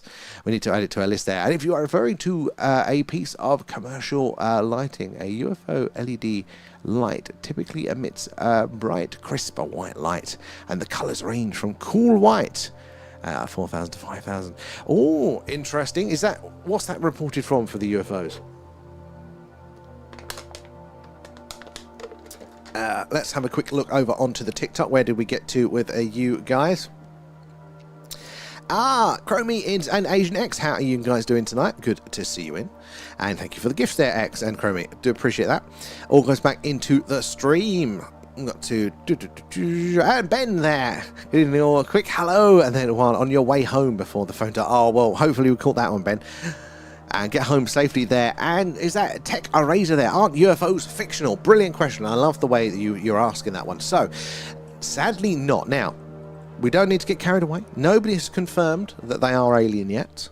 But there is definitely stuff going on, things that are observed and tracked and seen, measured through various sensors, and now recognised by a number of militaries and governments, including the UK and the US.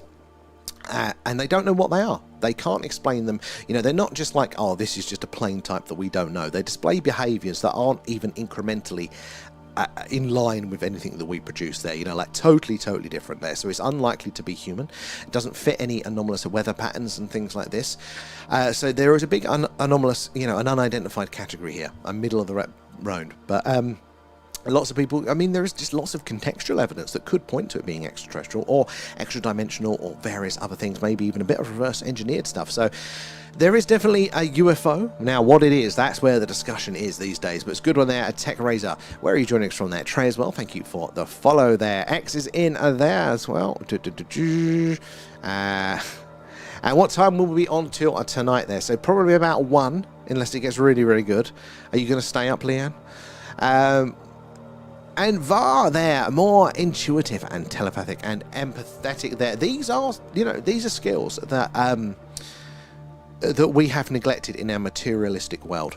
Now, what ultimate part of everything, you know, they go to play, I think is debated, and, you know, I don't have the answers, but they are definitely neglected angles of our humanity. There we're very, I think, keen, especially in the West, to be focusing on, you know, the mechanistic, the reductionist, you know, cause and effect nature of our experience, rather than the other bits. But it's starting to look that there's a lot in that way. And so they confirmed the huge UFO in South Korea too big to move. Wait, who confirmed it? Who confirmed it? I want to know this one, because that fascinates me. The idea, guys, that there is a UFO that crashed, that was too big to move, so they built a building on top of it, basically.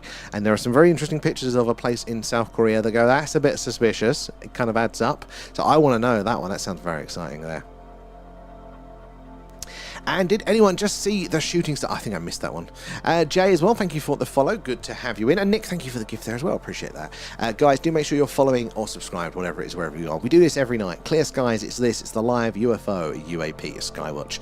As said, coming to you live from Wiltshire here in the UK, right in the heart of crop circle country, and just down the road from Stonehenge. So lots of strange and anomalous things in the night sky for us to spot. Yeah, so do say hello there as you're joining us there. And if you had an experience with the phenomenon, we would love to hear about that one too. TikTok as well, thank you for the gift there. Guys, gift subs, members, patrons, all goes back into the stream as well. We're going to see lots of objects like this tonight. Now, for us to tell that apart from the many man-made satellites, we need it to stop dead, shoot off at speed, change its course or trajectory. That definitely tells us that it is something a lot stranger indeed. So that is what we really want to see. Where did we get to down there? Leanne A2, good spot in there. And Print Farm, how are you doing there? You posted your story, some pics done tonight. So excellent, Print Farm. I will hopefully catch that one later when I get off the stream there. I'll be looking forward to seeing those. And is it Jay Carley there as well? Carey? Oh my god, my eyes like. I'm just going to call you JC. Thank you for the shares. I appreciate that. So it is how we reach you all. It's the likes and shares, the tapping away. That is how we reach you all there. Specifically on the YouTube, it's that like button, like the normal video like one at the top there. That is very helpful for us. And again, you never know who's going to come in and what experience with the phenomena they are going to share, helping us all understand a little bit more about what is going on here. Don't know, you're really sleepy. When are you not? There. Oh, and bunches of craft have been observed coming into the atmosphere for the upcoming show, or to help us. Well, I don't know. I don't think we've got enough information to fully deduce what their intentions may be. And again, a being that is going to be so far advanced that they're capable of traveling distances or whatever else may be going on. Are we even going to be able to understand what their motivations might be? You know, what their intentions could be? I don't know if we'd stand a chance. But yeah, you're right. Lots of things do come in and out of our atmosphere. The Americans, one of their missile early detection systems uses sort of infrared cameras all over the world, looking for bright flashes of light, essentially, to go, somebody's launching a nuclear weapon, somebody's launching, you know, early defense, essentially. Now, they apparently spot a lot, like a hell of a lot of things coming in and out of our atmosphere. Now, technically, a UFO is a UFO when it is within our atmosphere. Outside of our atmosphere, the term for it, and I did not know this till recently, is a fast walker. It's not as catchy as I would have thought. I think they use it for USOs in the ocean as well.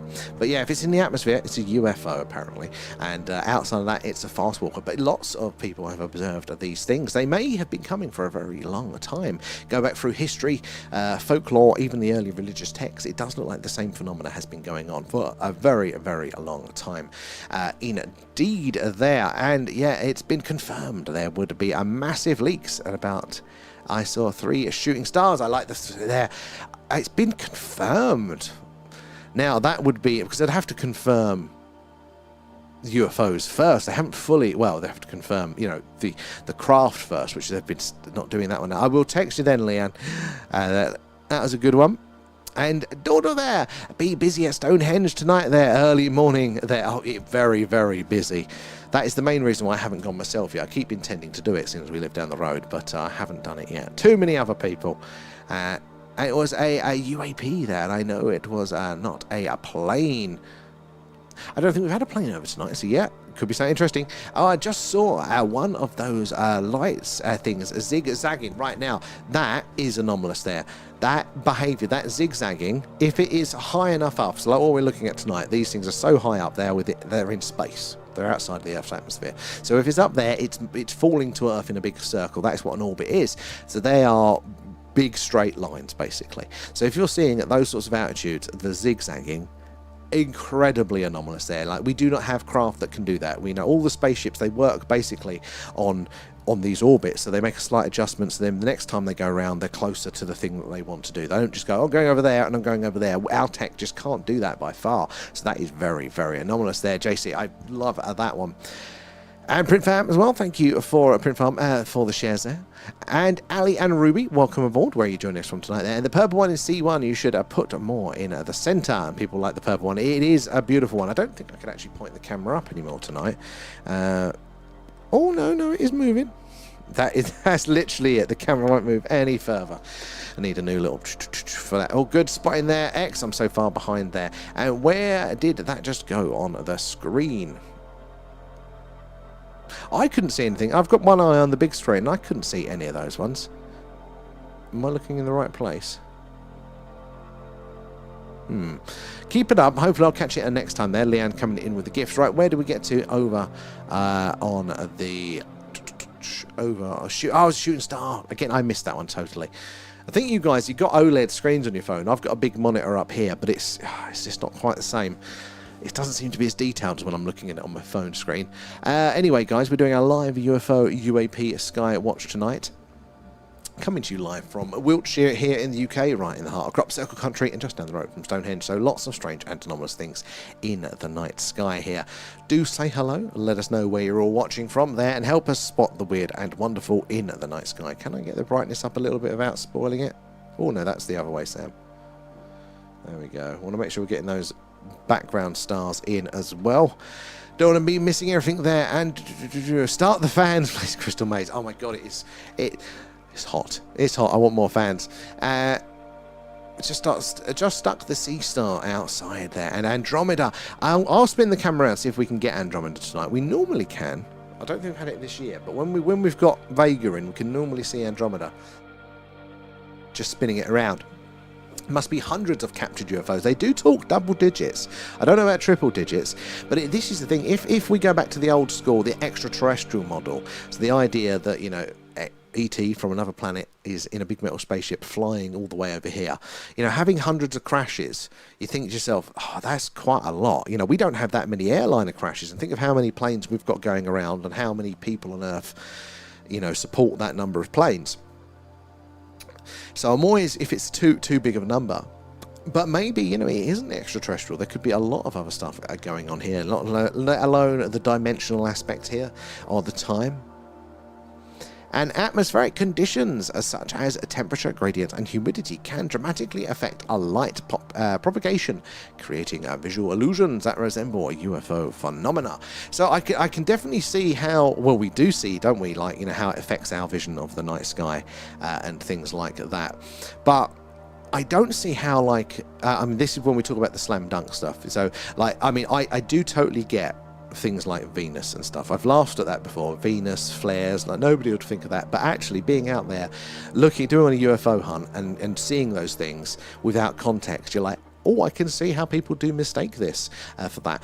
But you're seeing, like tonight, these lights flying around. But if we see one, start zigzagging around on the screen, there, that isn't light phenomena that's causing like that sort of movement, is it? But I think it's a good point that there is this big grey area for interpretation. And I have seen things, and the International Space Station, for one, that's caught me out a few times. So we're all capable of doing it there. And what do you mean there is no aliens there? Have you seen that counter-bid face as recently a galactic overlord? Well, I do think there are aliens. I think, in fact, even science thinks that there's aliens. It's the most likely thing. Now, are they visiting us? Is the question. And I lean that way. How are we doing? Is that Celia? Is that? Or Cell there. Cell-X Network, there we go. How are you? Captured the UFOs, yes, and hidden from the world. I find it quite plausible. And now, we can't say that it's confirmed. We can say individual people have confirmed it and claimed it, but we can't say it's confirmed. Now, I do believe those individual people, but it's a higher bar for the general, it has to be officially accepted and all that sort of jazz, doesn't it? But do I believe it? I put a lot of weight in it. I'm in the 90s with that sort of thing, percentage-wise, thinking something going on. Grush is a big one for me, but also Harold Malmgren as well, who's an ex-presidential advisor on his deathbed, said a lot of stuff there. I think it's going to be closer to what we say than it is going to be to what the scientists say, whatever that reality is. And look, we were not going to have any part of this 100% correct. We're human. I don't think we're capable of even understanding it, let alone being that close of an assumption without getting our hands on things. But I do think we're going to be closer than the mainstream would think. And the greys are prolific in ufology. They really are. And it starts to make you think, doesn't it, that what would be the explanation for that? So if we go, right, people are seeing the grey aliens as described. Well, what would it take for a separate race of beings to evolve and look so similar to us? So, there are, the idea of developing, I think eyes have developed like 30 or 40 times, or maybe even more times than that in nature, totally separate versions of the eye. So there are things called convergent evolution, where just a good idea happens multiple times. So you can imagine, it has its own arms, its own legs, but to have 2 arms, 2 legs, to have feet and toes and hands and fingers, a head on a shoulder, where the brain is, where the eyes are, that is very, very, very, very similar to us there. That's a little bit but in fact, a lot of the aliens, even not just the greys are there, the tall whites are exactly humanoid. That is more than convergent evolution, I think. That is pointing to a relationship there. Now, the interesting evolutionary biologist there, Michael Masters, was positing the idea that the greys are basically us from the future. And he said, as an evolutionary biologist, it makes sense, he says, that, on our current trends of evolution, far enough into the future, we would look like the greys.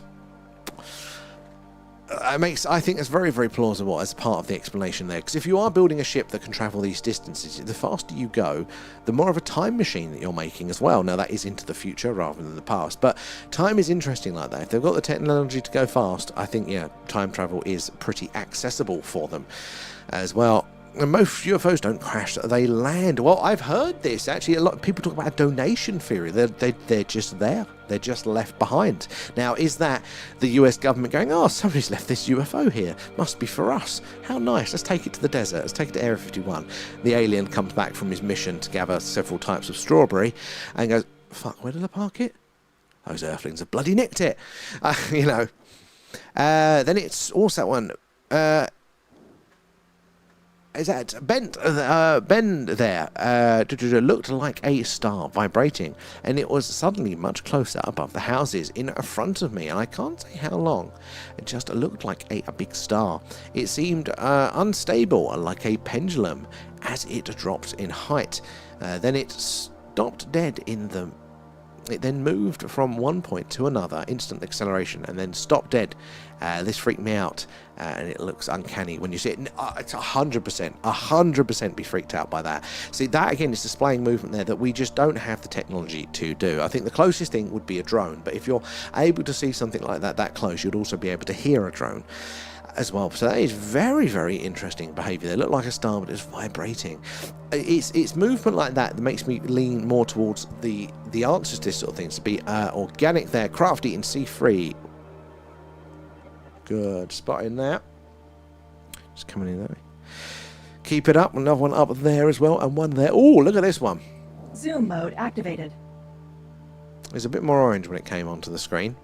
Right, we're going to need to see objects like this, but we need to see them stop dead, shoot off at speed, change their course or trajectory. Stuff like that is very, very anomalous there. But until it does that, then it is probably just a man-made satellite. Statistically, a most likely explanation. So keep your eyes on them. They do it occasionally. But that is a fantastic story there, Ben. I mean, a fantastic account. How long ago was it there? And close encounters, UFO sightings fascinate me. That must be undeniable for the individuals. This is the syntax. This is the thing. There are people in our community, they're like Ben above there, that have had these experiences that for them as individuals, like that's it, that's question answered. There ain't no ambiguity around it. I mean, and other people, they've had, close encounters of the third kind, they report it, and you go, my God, no wonder you've not got any questions and you're convinced, because it is just, some of these are just so clear. And tax the aliens. Well, if they're going to hang around, they've got to pay their way. Where do we get to? Sorry guys, jumping ahead of me in the chat, working my way through them at the second. I'm still in the tube chat, so I will take me a second. Oh my God, I didn't realize how far behind I was on the tubes. And like it up, a UFO, ladies and gentlemen. Thank you, Colin. Appreciate that. It is those like and the shares, you guys tapping away, that helps us reach more and more like-minded people like yourselves. And you never know who's going to come in, just like Ben there, come in and share those encounters. And that, for me, has changed my opinion the most. I mean, seeing things is awesome, but hearing your accounts has changed my understanding of just how much is going on and how often. And is it Andrew there? Good evening there, sir. What kind of camera and lens are you showing us alive there? I haven't been in a chat in a while there, but I have always been lurking. And much love from Pennsylvania. Very, very welcoming, Andrew, even as a lurker. That's how if I'm in a chat, if I'm watching a live, I'm a lurker. I don't type, so you're all right, guys. It's totally fine. But thank you all for that and for hanging out with us as well. I've got some family from Pennsylvania. Yeah, it is a Sony A7. The lens, I can never remember the name of the lens. I got it second hand off eBay. And it's just letters and numbers, there's nothing else from it to deduce what it is, but essentially the lowest f-stop you can bloody find is what you need for the lens there. Second, that tax the aliens, that's if I'm running on it now. That's our campaign promise there. Alan for president. And the ghost of an alien seen in Chelsea eating a burger. What? And I just received my Dwarf Free Smart Scope there because it was recommended by Topsonian Power there. I haven't tried it yet. They do look really, really cool. They do look cool.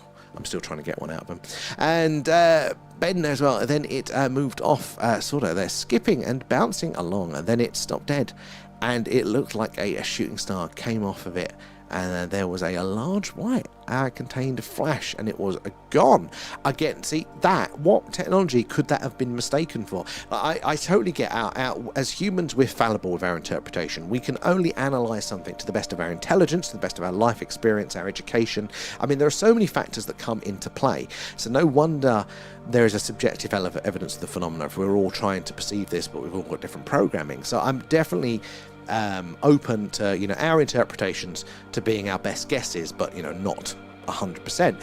But just describing all of those things, there's not much to misinterpret about the movement there. That's as refined as you can get it. That just seems very, very anomalous, very, very slam dunks there. Was that another shooting star? No, let's just play with there. Are we humans or are we aliens? Or are we dancers, isn't it? And I knew enough to check the time, and I had no missing time, but completely forgot until a late evening the next day, and was gutted because I thought it made it less believable. I know what you mean with that, but that is actually so common. So I gave a little story earlier about one particular chap, an ex-policeman that was like came in, joined our community for a while, and was in every night. Loved the account, but never has experienced it himself until somebody told her a story, and he went, "Oh shit, no, I have seen that. I have seen something like that." And he had forgotten it. it had just kind of fallen in, but he couldn't put it in a box of, you know, of what it was, and he couldn't put it in the UFO box because that wasn't an option for him at the time. He wasn't into his UFOs, so it kind of just fell in the cracks. And until other people had shared, you know, there was something that triggers them. Remember, lots of people, I think, are probably just, they've had experiences that just fall in between the cracks there. And Colin there, 65-inch on your TV and your phone in the chat. Perfect there. That is the pro move. We are working on a special badge for you guys. Blue. Zoom mode activated. Looks cool. I mean, look at the difference. I mean, we're seeing some of the colours on the stars now. Oh, I've zoomed in the right. I just saw the tail of a shooting star off the screen. There's a few tonight. We normally only see one or two, but we've seen a few tonight. Right, let's zoom out on this one. Are we going through a patch, did somebody say? Look how blue that is there compared to some of the others. Absolutely stunning. I would love a solar telescope there, but 500 quid doesn't seem to buy much there. I know again, I don't know how, I haven't used it myself, but I've seen videos of it, but I think it's the Dwarf 3 has like some solar function to it, and you know, get the old caps on it. So I don't know how good it is compared to the other, but I think that's about that sort of price range. Plus it's a smart scope for other things. And the Oz effect is common with sightings. You know what? I've not heard of it called that before. And rather than just traditional flying saucers, trained military personnel and official government reports most frequently describe them as glowing orbs, spheres, cylinders, and elongated tic tacs. Very, very true. In fact, the phrase flying saucer comes from, was it Kenneth Arnold? So the first sort of sightings of these objects. Was it just before or just after Roswell? No, it must have been before Roswell, wasn't it? But not long before, like a couple of months. You know, he was flying his plane. And he said the craft themselves were like boomerang shaped. Excuse me, they're like a flying wing. But he described them as like skipping saucers. You know, if you cross a, you know, skip stones across a pond, just skipping saucers. So the newspaper coined the term from that report, flying saucers. Where are we there? It's the deep state, the missing 411. Well, I do think there's going to be some connections there. And Tree, what's most frightening is almost no two UFOs are the same. Thousands all different. The variation in sightings and experiences, 100%. I think a lot of that is going to be down to that subjective analysis. You know, us as individuals doing our best there. But there are cases where two people will be side by side and they'll both report seeing something strange, but it's drastically different.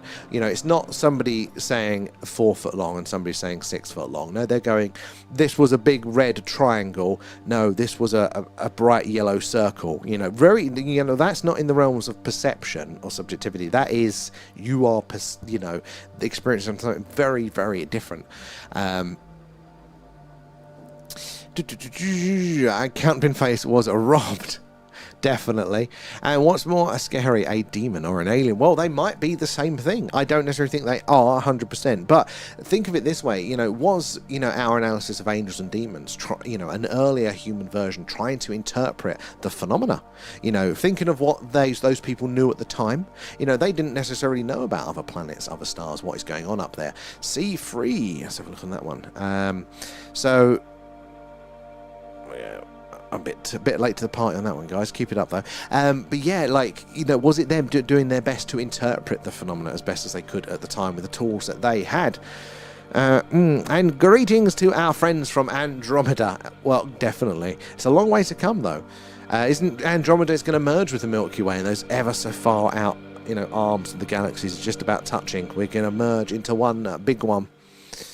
And the greys are like I've heard this. We did on one of our deep dives. So normally every other week, we do a deep dive where it's private for our members and Patreons. So there's a little thank you. And we read through documents or whistleblower accounts or images and videos related to the phenomena.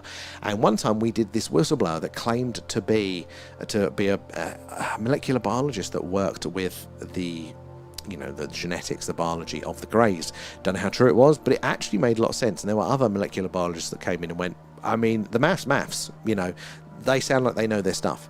So I found it very interesting. And they were saying that the greys were, you know, essentially biological robots. You know, their DNA was just so, almost like computer code. It was perfectly refined. So you never know. Grey alien language refers to a hypothetical form of extraterrestrial communication.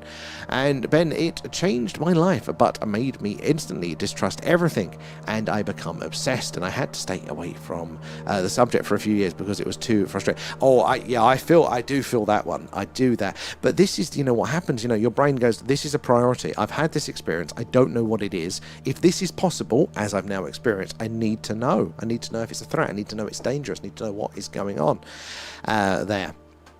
So it does make a sense. Greys are bots from the future. I could believe it there. And I think a spider is some kind of an alien. They think, don't they, that... or they float the idea that fungus, the octopus, and what else did they go? They're so different from us that maybe they could be aliens. They're Angel there. Good spotting. B2. Yeah, lots of movement. So keep it up. And again, the ones that act strangely, we will zoom in on there. I'm just finishing up with the YouTube chat and I'll get over to you TikTokers. But yeah, they think they could be, a case of panspermia, maybe early different version of life that was transported here via meteorite and has taken hold. Now, the mainstream scientific community say, no, we can trace them all back to common ancestors. So we know they've evolved here with us on Earth because you can trace them all back genetically to where we're all linked. But I would say to that is that why do we think that our universal common ancestor is on Earth?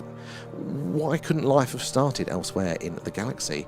And, we've been all related here, there, and everywhere. And, these things are technically alien, but also related in which way there. And I've watched footage of deathbed accounts there made by those in the know. And there have been some very, very interesting ones there that you just can't write off. My God, sorry, I didn't realize how far behind I was on the tubes here. Our grey biology would mostly go so far and be limited by distances. Oh yes, so if by conventional propulsion, if you're restricted by conventional propulsion, then yeah, as biology, as far as we know, probably, especially complex biology, probably wouldn't do well traveling these distances because you're out there for so long and it's such a horrendous environment to be in. Now, simple forms of life could, in theory, do that. I mean, we've definitely seen, I think viruses and whatnot travel, or survive for tens of thousands of years, being frozen. So in theory, they could survive, being in space. And the more they're looking, even fruit flies, which are quite a complex organism, can survive, being reanimated. They can survive for quite a while more than we'd expected in these sorts of environments. So it's looking like more possible. But, it doesn't have to be complex life that transpires. And then if you have technology, if you have a warp drive, which is theoretically possible, the science has been done there, but, you just need a hell of a lot of energy. That's the question left now. Then you wouldn't need to worry. You could do these journeys quite quickly. And America and Turkey are the most popular two countries that experience UFOs. Now, is it that they are most popular, or is it just that the most reported sightings that we get to hear about? Because America, I think, most prominently, they're in the media. We're going to hear about that more and more and more. It was 19, now 50. So it was quite a while ago then, but that is a phenomenal experience. Thank you so much for sharing that. Again, that's literally my favourite bit about doing it. If you're interested, we have a Discord, guys. This goes to everybody. Link in bio there. It's like a combination of an old school forum and messaging app there, but it's a little community page for us there. All totally free, obviously. But we've got a really good personal experiences section on there where you guys are just putting all your personal experiences on there, images and videos if you've got them, and that way they stay there, and the whole community, even if they're not in tonight, they can all catch what we're what you guys are talking about there. So you're welcome to join, read through it, or add to it there.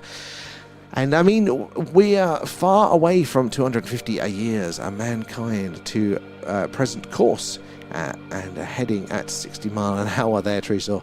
And C1's a slow one. This is a nice bright one. We're going to zoom in on this one, but what we need to see is zoom mode activated.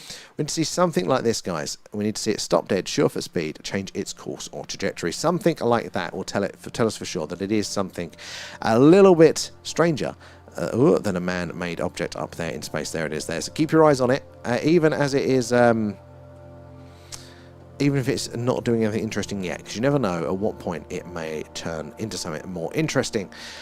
Good spot, shooting stars there. And no worry, Andrew, thank you for participating there. And starlights are max at 12,000 miles away, I think. So, sorry, 1,200 miles away. Yeah, actually, the distances that we have satellites away from the Earth, it's tiny. It is tiny, or man-made ones. It is actually really, it's not far up there, not at all.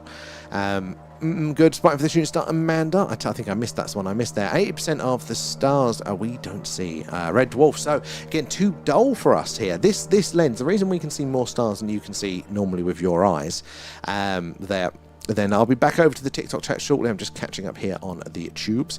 But yeah, the reason we don't see as many is going to be basically because the light is travelling this as far as it is there, and if they're further away, it's just too faint by the time it reaches here. But we can see it because this lens lets in 2.5 times the amount the human eye can see, so we get to see those fainter and fainter stars. Is that a flash?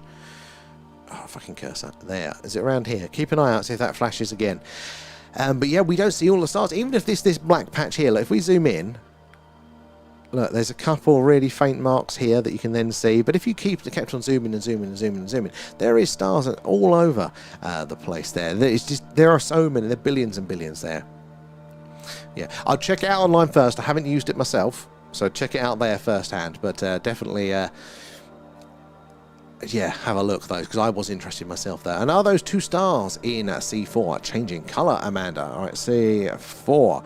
So possibly there are some that goes from a red to a white sometimes, and I think that's the light, because it's travelled this so far, it's actually quite weak by the time it reaches on Earth. So if our atmosphere is just a little bit thicker, a little bit thinner, it can interact with that and then kind of change that colour frequency of it a bit there. Oh, Arnold was June 47 and Roswell was in July, so it's only a month apart there. Again, I love the fact that you guys know the facts on these. And Blue there, forgetting specific details of UFO sightings happens because human memory is highly fallible there, and the brain struggles to accurately record sudden and distance. I mean, definitely the memory issue is, yeah, that is well known as well. It's very good for that. I think our brains don't store a perfect snapshot. They store the ingredients, so then they rebuild it every time. That's a nice one on screen. Keep your eyes out for the anomalous movement there. And back then, it was just going over the same old stories, but the info coming out now is a rapid pace. Now, it really is. And I remember, you know, being a kid on looking at the Discovery Channel or the books. It was the same old stories over and over and over again. But we are such a time. We get some really good stuff coming out now that is genuinely new and pushing our understanding much further forward. And we probably come from an extreme of far. I lean that way. I do think panspermia is probably going to be the root of us. I think Mars, probably at the very least, if not further afield. I think the aliens are from under the ocean. That, Colin, that could be part of it, but there is so much going on within the oceans. Is that where they originate from? Is that where they camp out? Very, very plausible there. And I think the USOs, baby, there. Oh, the zigzag. And as submariner service members keep secrets well, they very much do. But we are getting a few out now. And the Thunderbolt project shows the undeniable connection between the images produced by electric active of colliding planets and the shapes of what we've seen in religious and mythological symbols. Look at how green that one is. Hold on. Oh, look, there's a second one behind it. Activated. 2 green ones. Hello. Now think of how many green ones we've seen tonight. None, and these are very, very green. They do look to be in an orbit following each other. I mean, look compared to this one down here. Oh, there's 3. Hello. Let's zoom back out. Let's get those 3 on screen there. Now, green doesn't necessarily mean ET, but it is pretty cool to see. 3 green ones in a row. That is a very distinct. 4 green ones. That's got to be a Starlink train or something, hasn't it? There. Now, because Starlink, I think they really push the boundaries between how low down. Oh, look at that one. Zoom mode activated. Look how orange that one is there as a comparison, guys. But yeah, they really push the boundaries of how low they can go. And again, that atmospheric interaction can start to mess with those colours a little bit there. But yeah, the folklore, it's the toroidal shapes, you know, like the Nazca lines, the shapes that they do look like people kind of doing that shape. It's a scene that, you know, in sort of art has been seen for a very long time in cave drawings and things. Oh, look, here you go, we got a train. We got another train. Look at 1, 2, 3, 4, 5. There we go. It's pretty cool to see. Those must have been part of this as well. Either that or it's the fleet. Road trip for the aliens. But yeah, they do reflect the, you know, the idea of, you know, how the plasma maybe hitting the Earth and things like that there. And I moved between excited and scared for about 10 years before I just accepted it as part of life, and that seems to was a long time. Suddenly didn't trust any government. I mean, it's a natural reaction, isn't it? You know, if you're faced with, right, the world doesn't work how we're told it's worked, well then how does it work? So then flipping fully the other way is understandable there in syntax. But what if you could fold space and then offload a load of drones from the comfort of your armchair? You wouldn't need to. Well, that's a good point there. Even if you could move those speeds for a walk drive or for a wormhole, whatever, would you still want to go, though? With augmentation, yeah, exactly. I mean, maybe. I still would, but that's just me. Maybe aliens aren't no different there. And we are the aliens to them. To an extraterrestrial, an alien simply means foreign or unfamiliar. Well, exactly. You know, they're looking... You think about this now, right? You look to one of these stars here. Let's pick this one up here. Right, you know, around this star, as far as we know, there are going to be many planets around that. And, if, you know, how it's looking at the minute, life looks like it's probably going to be abundant. So... there could be a planet there, looking back to the faint dot that is the light coming from our star, wondering if there is a life around it. You know, we could be the aliens, but we might even be alien to this planet too. It's a very good point there. And the blue-green, just, I know, honestly, seeing them is just insane, isn't it, there? What's the speed? A good question. I don't actually know there. Starlink is a faulty. Orbit in 90 minutes. I wonder if we'll see him come back around. And do you know about a film of aliens in a house in America, and they try to abduct a young boy? If you know the name, please tell me. It was quite scary. Is it the McPherson tape? McPherson tape?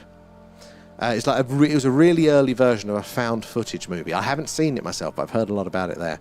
The ion cannon is away. Now, I did like that there. Oh, witness. What's it there? I can't see the messages coming through. It's blocked those ones out for some reason. And they're looking at them in there, shooting, going off. They really are.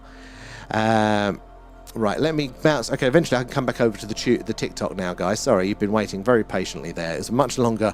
I was much further behind on the chat on the tubes than I first thought. So I've got to scroll quite a way up here. Hopefully we can catch you all in there. Nick is off there, and yeah, sharp turning or speeding, and they're slowing and stopping. It's definitely UFO, 100% print from. That, for us, is conclusive. The flashing, the coloration can be interesting, but it isn't as much of a slam dunk there. And R4 there, hello! I just managed to get on there, been busy a few nights there. How's thing being? It is all good. It's all good. We did it on location. Did you see that? It was on Thursday. We went up the hill for. If not, you got to check it out on the YouTube. It was absolutely brilliant, fun, and the cows chased us off. Hope you've been up to some fun things there. Good spot in there, Crafty CEO. Again, I'm so far behind, but I was trying to keep an eye on the main screen at the time there. And what time are we on till? So probably another few minutes, about 1 a.m, so about 13 minutes or so there. And something is going to happen soon. Just a heads up, guys. TikTok, I really feel that. Honestly, there's something in the air at the minute there. And the thing with the greys is that they're not actually grey. They are grey-blue, and they're more blue than really. I mean, I've heard as well, like with their eyes, we have the big black eyes that we see, but apparently that's like a contact lens film, and they've got more of just a very large human style eye behind it, they say there. And all moving in tandem there, Crafty. Good spotting. Is it Starlink? Most likely. I mean, just statistically, that's the safest assumption, because there's 2/3 of the man-made satellites up there are Starlink, so most of it is going to be those ones there. Crafty. And Mr. Darkside, thank you for the follow. Where are you joining us from? Guys, do make sure you are following us, because we do this every night. If it's a clear sky, it's this. It's the UFO UAP Skywatch. If the moon is up, I'm going to be bothered. It's this. It's the moon watch, looking out for strange things on, off, and around the moon. We've seen some glowing craters and things. If it's cloudy, we're doing the alien radio signal hunt there, searching on the hydrogen line, kind of like the film Contact, listening out, hoping to hear ET say hello. And looks like one of the rods people see near under the water. Excuse me there. And Cole, I really like the green background, thank you. And all the other comments coming in from different platforms, 100% Cole, and well done, because nobody actually figures that one out. Normally I have to tell people. So we're only on 2 tonight, so we're on TikTok and YouTube. So that's why I'll complete one chat, then I'll bounce back over to the other, then I'll be back over to the other, so take it in turns. So when it's busy, it takes a while. But guys, if you are on the TikTok, definitely check us out over on the tubes, because this is what it looks like. It's round the right way, first of all, much bigger, less of my face, and all sorts of other sort of contextual analysis there. We're at the thing UFO. You'll be able to find us there. How are you doing, Cole? And Grandad M, how are you as well there? Keep it up, Crafty. I'm sorry I missed all of your grids there tonight there. Pedro, thank you for the share. And Dodo there told my daughter to keep her eyes open when she flies back from Atlanta on a Monday night. Oh, she could see the football. That would be, yeah, definitely keep your eyes open there. And a good evening there as well. Oh, is that a Crybaby girl? Welcome aboard. There. Oh, that's a nice bright one in the corner there. Keep your eyes on that one. And see, I found the female scientist. There she was found. Yes, she was. And thank you for the follow there. Appreciate that. Where are you joining us from tonight? Good spot in there, Crafty. And Drew, I saw one in London on Thursday night. Oh, now London's a good shout because, you know, it's so light polluted. It's hard to see anything up there. What was it like? Angel, and something in 1C and 2C, they're good spotting, and really slow as well, Crafty. And I seen a meteor burning up on the entire flying over my head in the car. It made the Glasgow News. Now, what a phenomenal sight. We don't see big enough ones, you know, they burn up too quickly, you know, that's why they're only that short line. But there are bigger ones out there, like the Chelyabinsk one there that's, you know, smashed windows. It was so big, you know, people just see it coming in. I'd love to see something like that. Seen in Birmingham as well there. Oh, seemed to slow down, Crafty. Now that would have been interesting. Sorry, I've totally missed that one as well. And as the blue is some of the variation is crazy there. And Angel, thank you for the follow. So if you are new here, guys, do say hello. Let us know where you're watching from tonight there. And yeah, ask away any questions. No silly questions at all there. If you've had an experience of the phenomenon, we would love to hear about that one. Whilst we're waiting for the action to happen. But it's a lovely clear night and lots of movement. And the Celestron 610 is great, but I sold mine so I could buy the 800. It's always, isn't it, the way, you know, you get one bit of kit and you go, this is going to be great, it's great. As soon as you get it, it's like, oh, but there is a better version. I'm a nightmare for it there. They come with motorized tripod and the phone and the camera fittings. Yeah, I need it easy. Good spotting, Angel again, and Crafty down there. Masha as well, thank you for the follow there. Where are you joining us from tonight? And too slow, it's actually not burning out though. They are shooting stars. So the dots that we're seeing, you're right there. So the movement, have we got one on screen in a minute? So like these ones here, these won't be shooting stars. These are going to be man-made objects like satellites and things, and they're flying around in the atmosphere, or sorry, outside the atmosphere, low Earth orbit, reflecting the sun's light back down. That's how we're able to see them. So there, whereas the shooting stars, you'll see them occasionally on screen, they just like almost appear as one line. They just kind of fade in really quickly, and you see like a bright bit and then the tail behind it. It's really, really stunning to see. Let's have a look. Where did we sorry guys, trying to work my way through the TikTok chat. I don't want to miss anything there because your guys' comments are always awesome. And a spider isn't classed as a creature, it's classed as an arachnid. Is creature defined then by, because I just go creature as a generalised term, but is that like a separate, like, you know, obviously mammals and stuff, and that is very interesting there, Tic Tic. And where are we? Made it home with our phones are dying there, Ben. Go run, plug it into the wall. Glad you're back safe though. And Angel there, and Crafty as well. Some very good sightings tonight, guys, for you there. Normally we have a few more mods in the chat, and what they do is they highlight the interesting ones. If I'm stuck in a chat, so I don't get to see it in real time, they can press a button and the grid square illuminates so everybody can see it, and then I normally notice that one and we can have a look. But it's a bit of a quiet night tonight, so those ones. But thank you for doing it all there, and at some point I'll catch up in real time there. And Angela, my God, word, Sam. As that star disappeared yet? Not yet.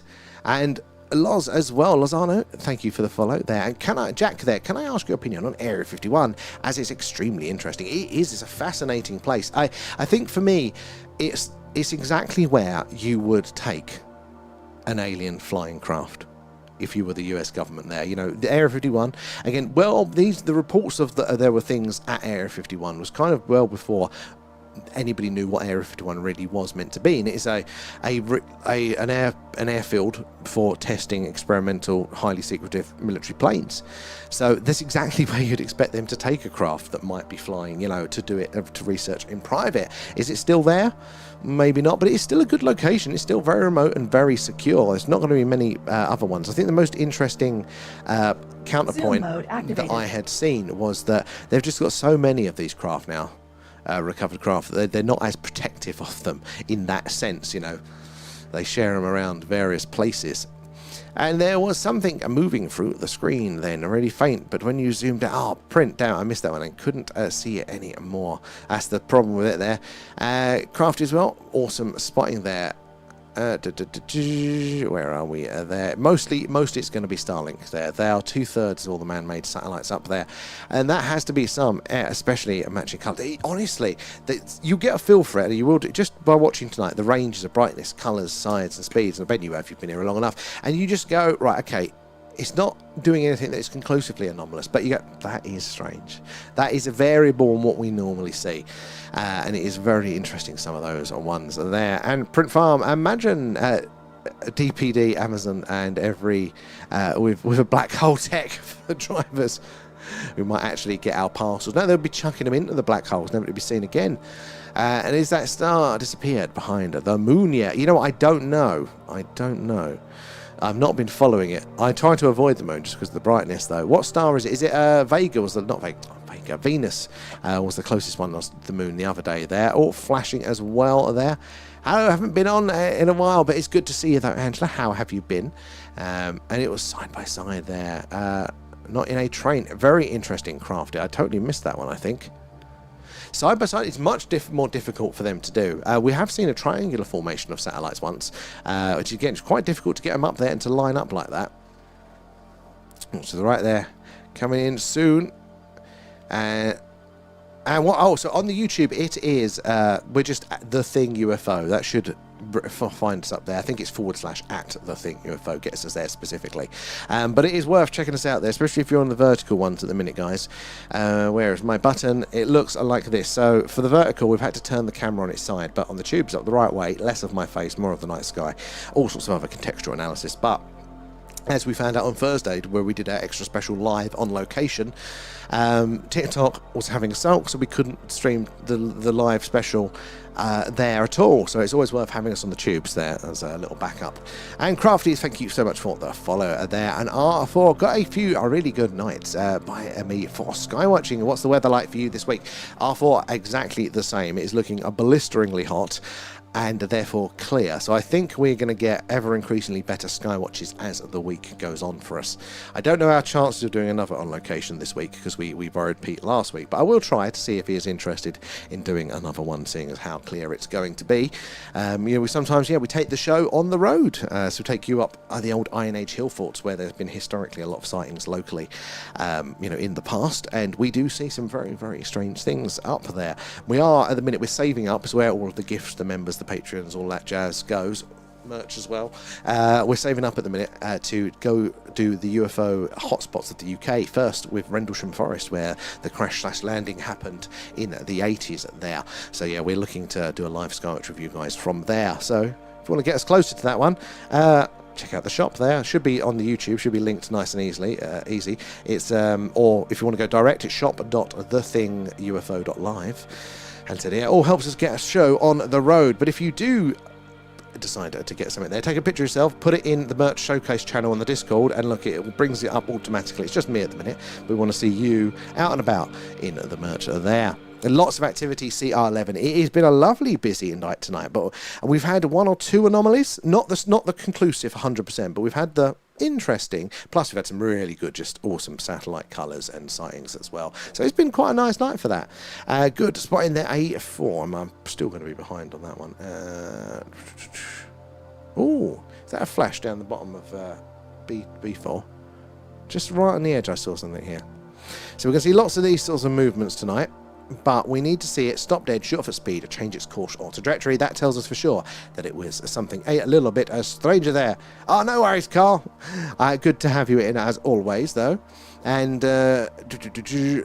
see to there as well. And Beardhead there, Cork Island. Anyone else seen 3 objects moving across the sky? Have we got anybody on the ground in that area that have seen that?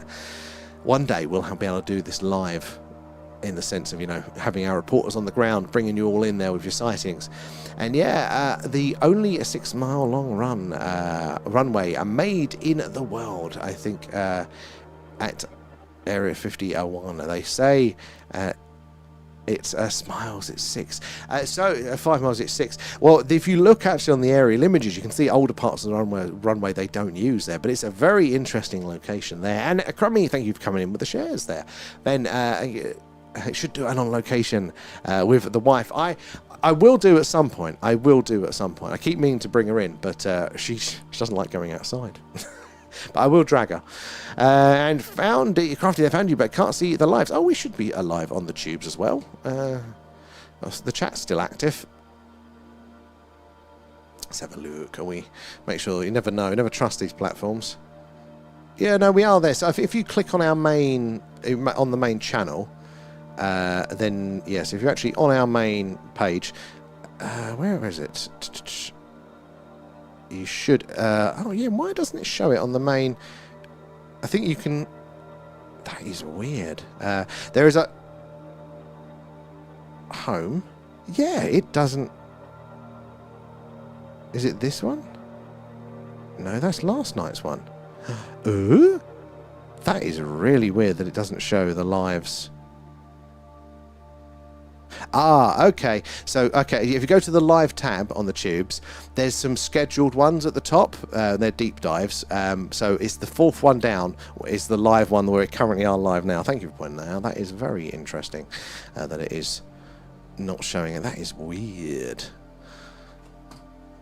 Where are we? There. And we should come up by you. Up, was it Titsy Hill? Whereabouts are you then, Print Farm? I know you said before, but I've totally forgotten. We do want to do a little tour around. Should do our random locations. Hey, I do want to mix it up a bit. We do tend to go to the same one because we know that there's good signal. We know it's accessible. We know we're not going to get bothered by the locals. But I have got my eyes on a few other locations as well. Is that a wisp of cloud coming in? Let's rotate the camera. Hold your hats.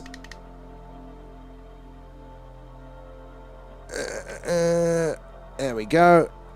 Oh, look, we're zooming in this very active sky. It's a nice, bright, but slow one there. Oh, night, Dawdle. As always, good to see you.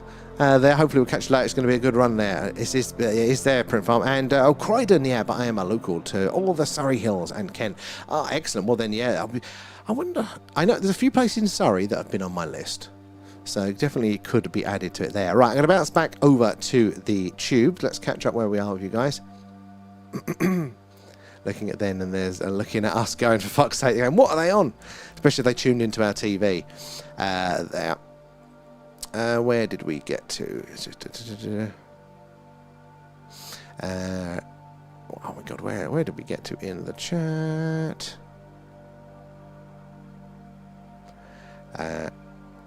And I'd go and check out Tau Ceti first. Apparently Tau Ceti was the first place that they did a radio Ceti analysis on. So it's a star about 11 light years away, and we think we've detected 2 supergiants around it. But it is there is one of these anomalous radio signals, not the WOW signal, but there are anomalous radio signals that appear to have been detected. Was that a flash? Oh look, yeah, look, they got a flasher there.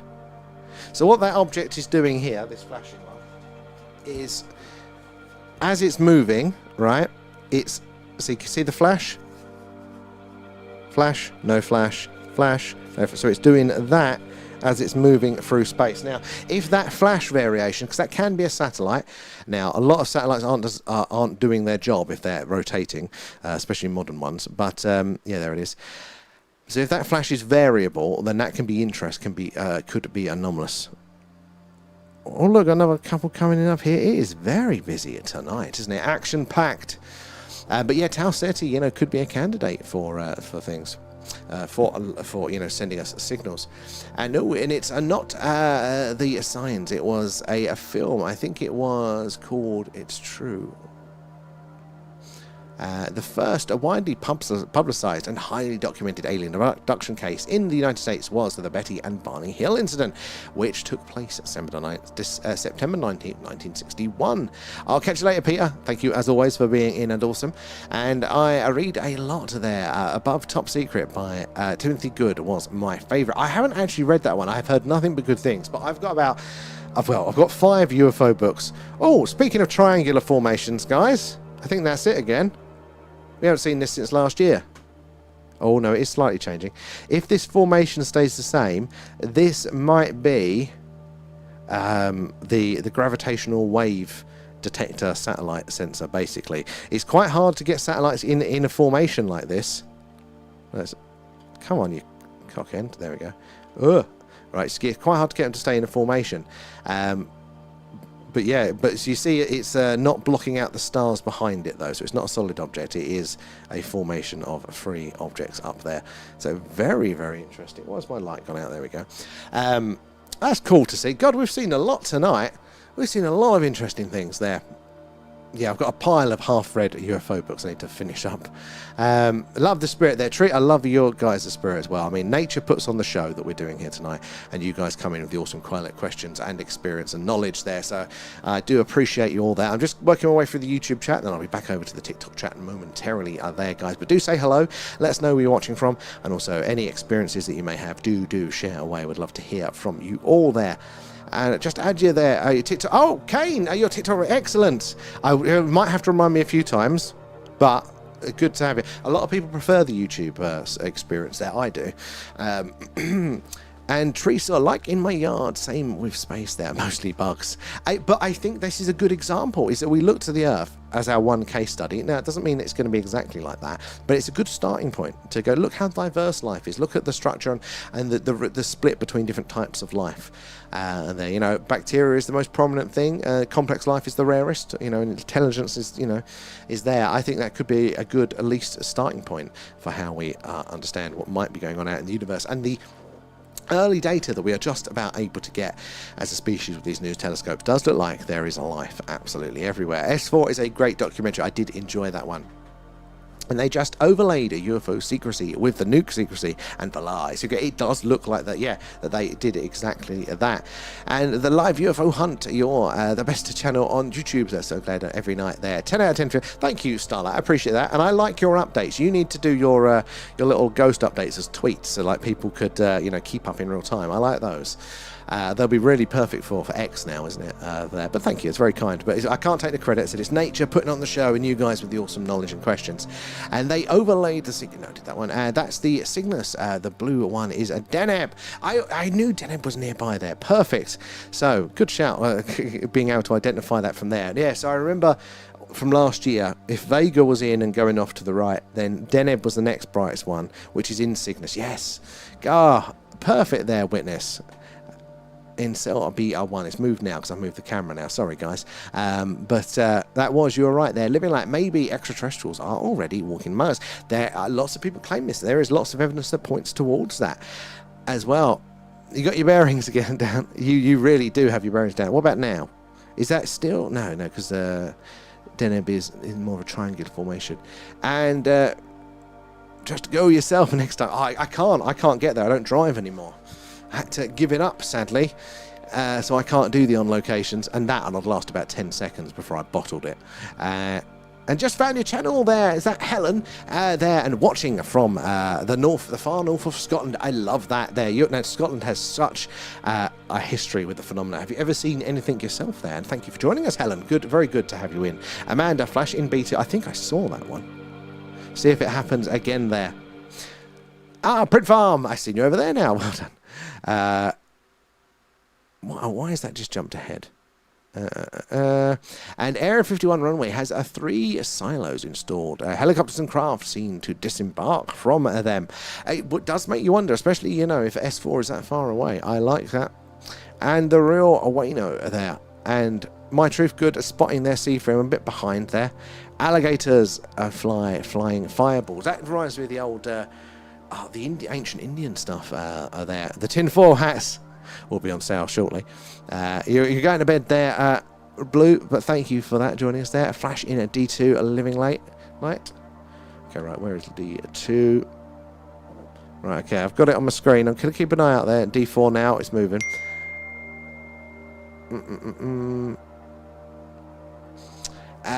Constellation Sagittarius are there. Oh, Sagittarius, that constellation is it really witnessed? Because that's perfect, because if Sagittarius is coming back in range soon, it means we'll be able to search for the wow signal from where it come from again.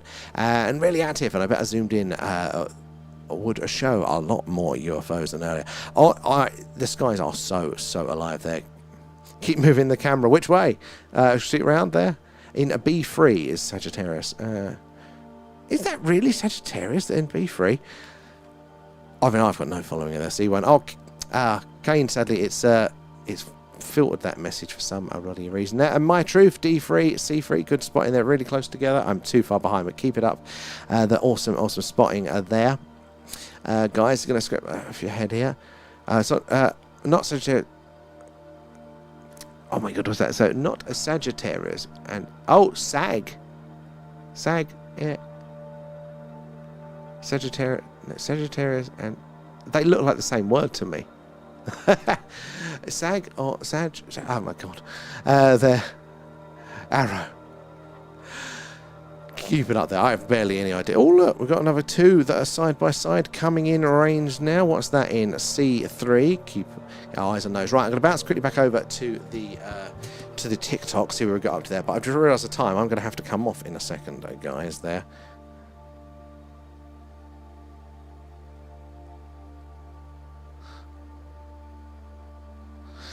So let me just catch up where I am with you guys. Where did we get to? There. Oh, I can't see what that name is there because it's just the dashes and the dots there. Is it Leak?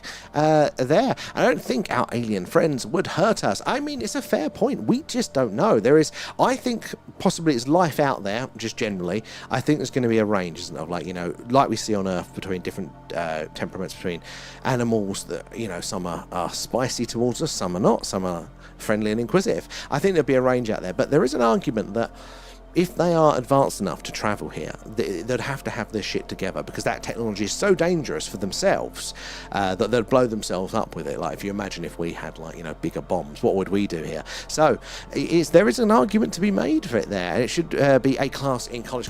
I think it really, really should. The confidence in which people, go, oh, there's no life out there. And you're like, that's not even what the scientific community is saying now. You're well behind, lads. It's just a fundamental that, there should be a lot of things out there. It's very cool to see. And Georgie there, you seen any shooting stars tonight? Yes, a lot. And hello. Yeah, he's been actually quite busy for shooting stars tonight. There, Thomas is in there, and I never had an encounter. But when I was a boy, when I was in Boy Scouts there, we took camping stargazing trips like this there, and I've been interested ever since. I would have loved to have done that as a kid there. They say that since the Industrial Revolution, smog and light pollution, that humanity has been so detached from the night sky and, our place within the universe, and how does that affect us psychologically? Because when we do spend the time to look, and I know personally, coming from more of a city into the country and going, oh my God, I'm captivated by it there. I think it presses buttons in all of us, doesn't it?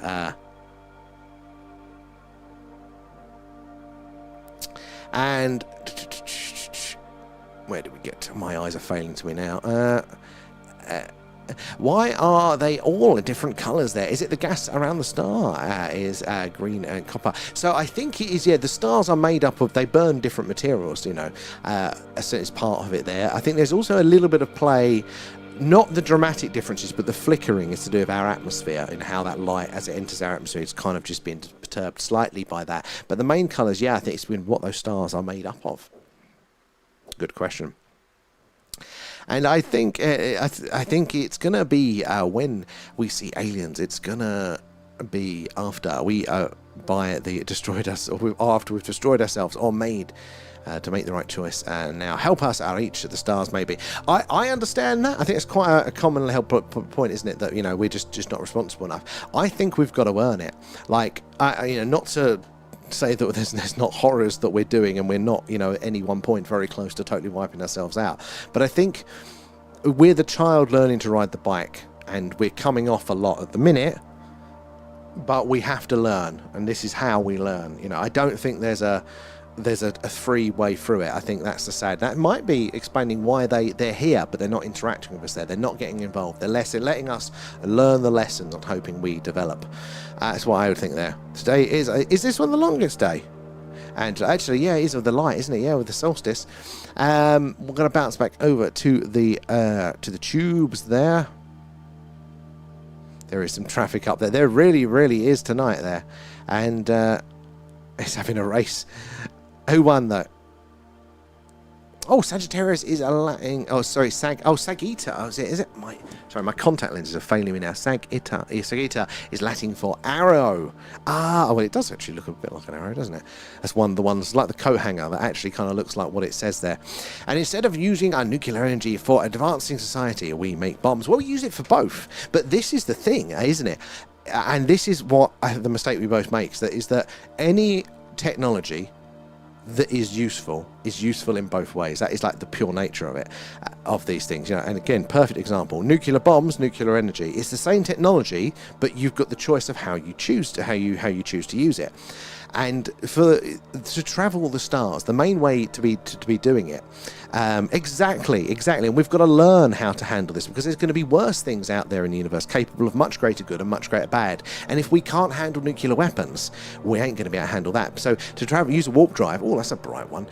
We know how to do it. We just need a lot of energy, like a hell of a lot of energy. And so if aliens came down to Earth and went, right, there you go, guys, there's your warp drive, travel amongst the stars, they would be giving us essentially a bomb, because it's the same thing. A lot of energy is a bomb. That's exactly what it is. So I think we need to learn how to use it. That is very, very bright, that one. But so I find these things absolutely fascinating. I think we're in a dodgy time, but I don't think we're anywhere else other than where we should be. We've just got to earn it. And across the world, and then we will be introduced to a space in a whole new era. I think so. I think which we'll get there. And what was that, Amanda? It's a good question. So with that, it didn't do anything anomalous, so we can't say that it is anything more than a man-made satellite, but it doesn't mean that it is. Now, most of the objects up there are going to be man-made satellites. That's just what is mostly up there.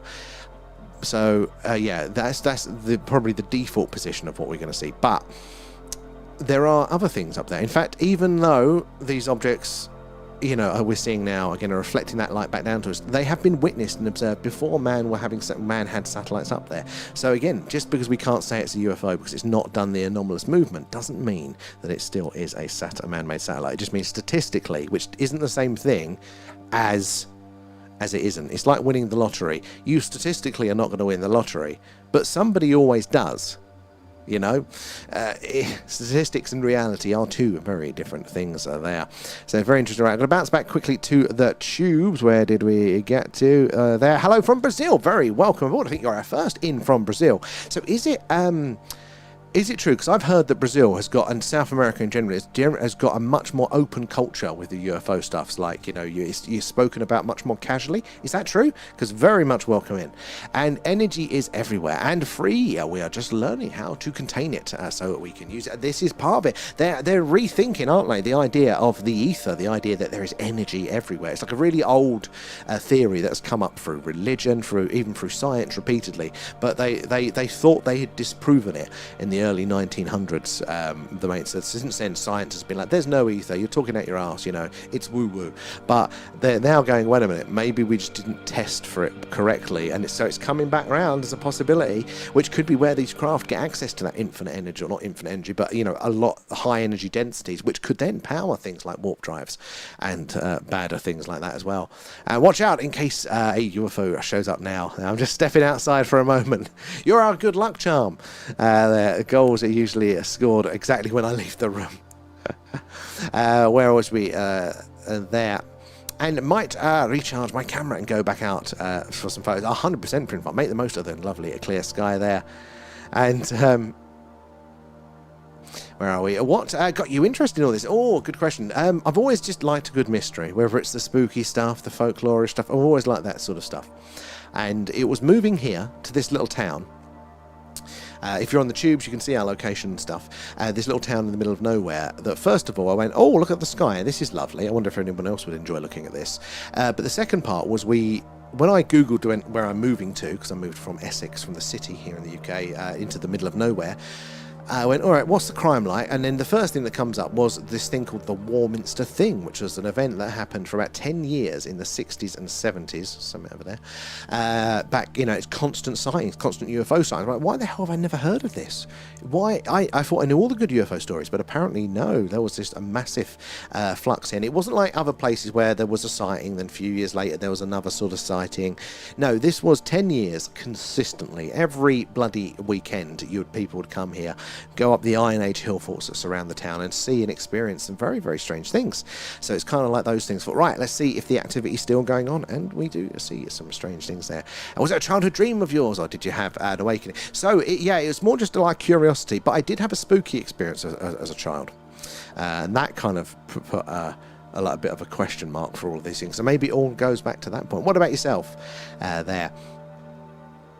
And I hope particle physics will unlock something before Delio there, tree. I mean, physics might be even weirder than that. It might be. I mean, physics seems to be at a dead end with string theory, doesn't it? There's I think a lot more out there, and it feels like we are on the cusp of a lot of things there.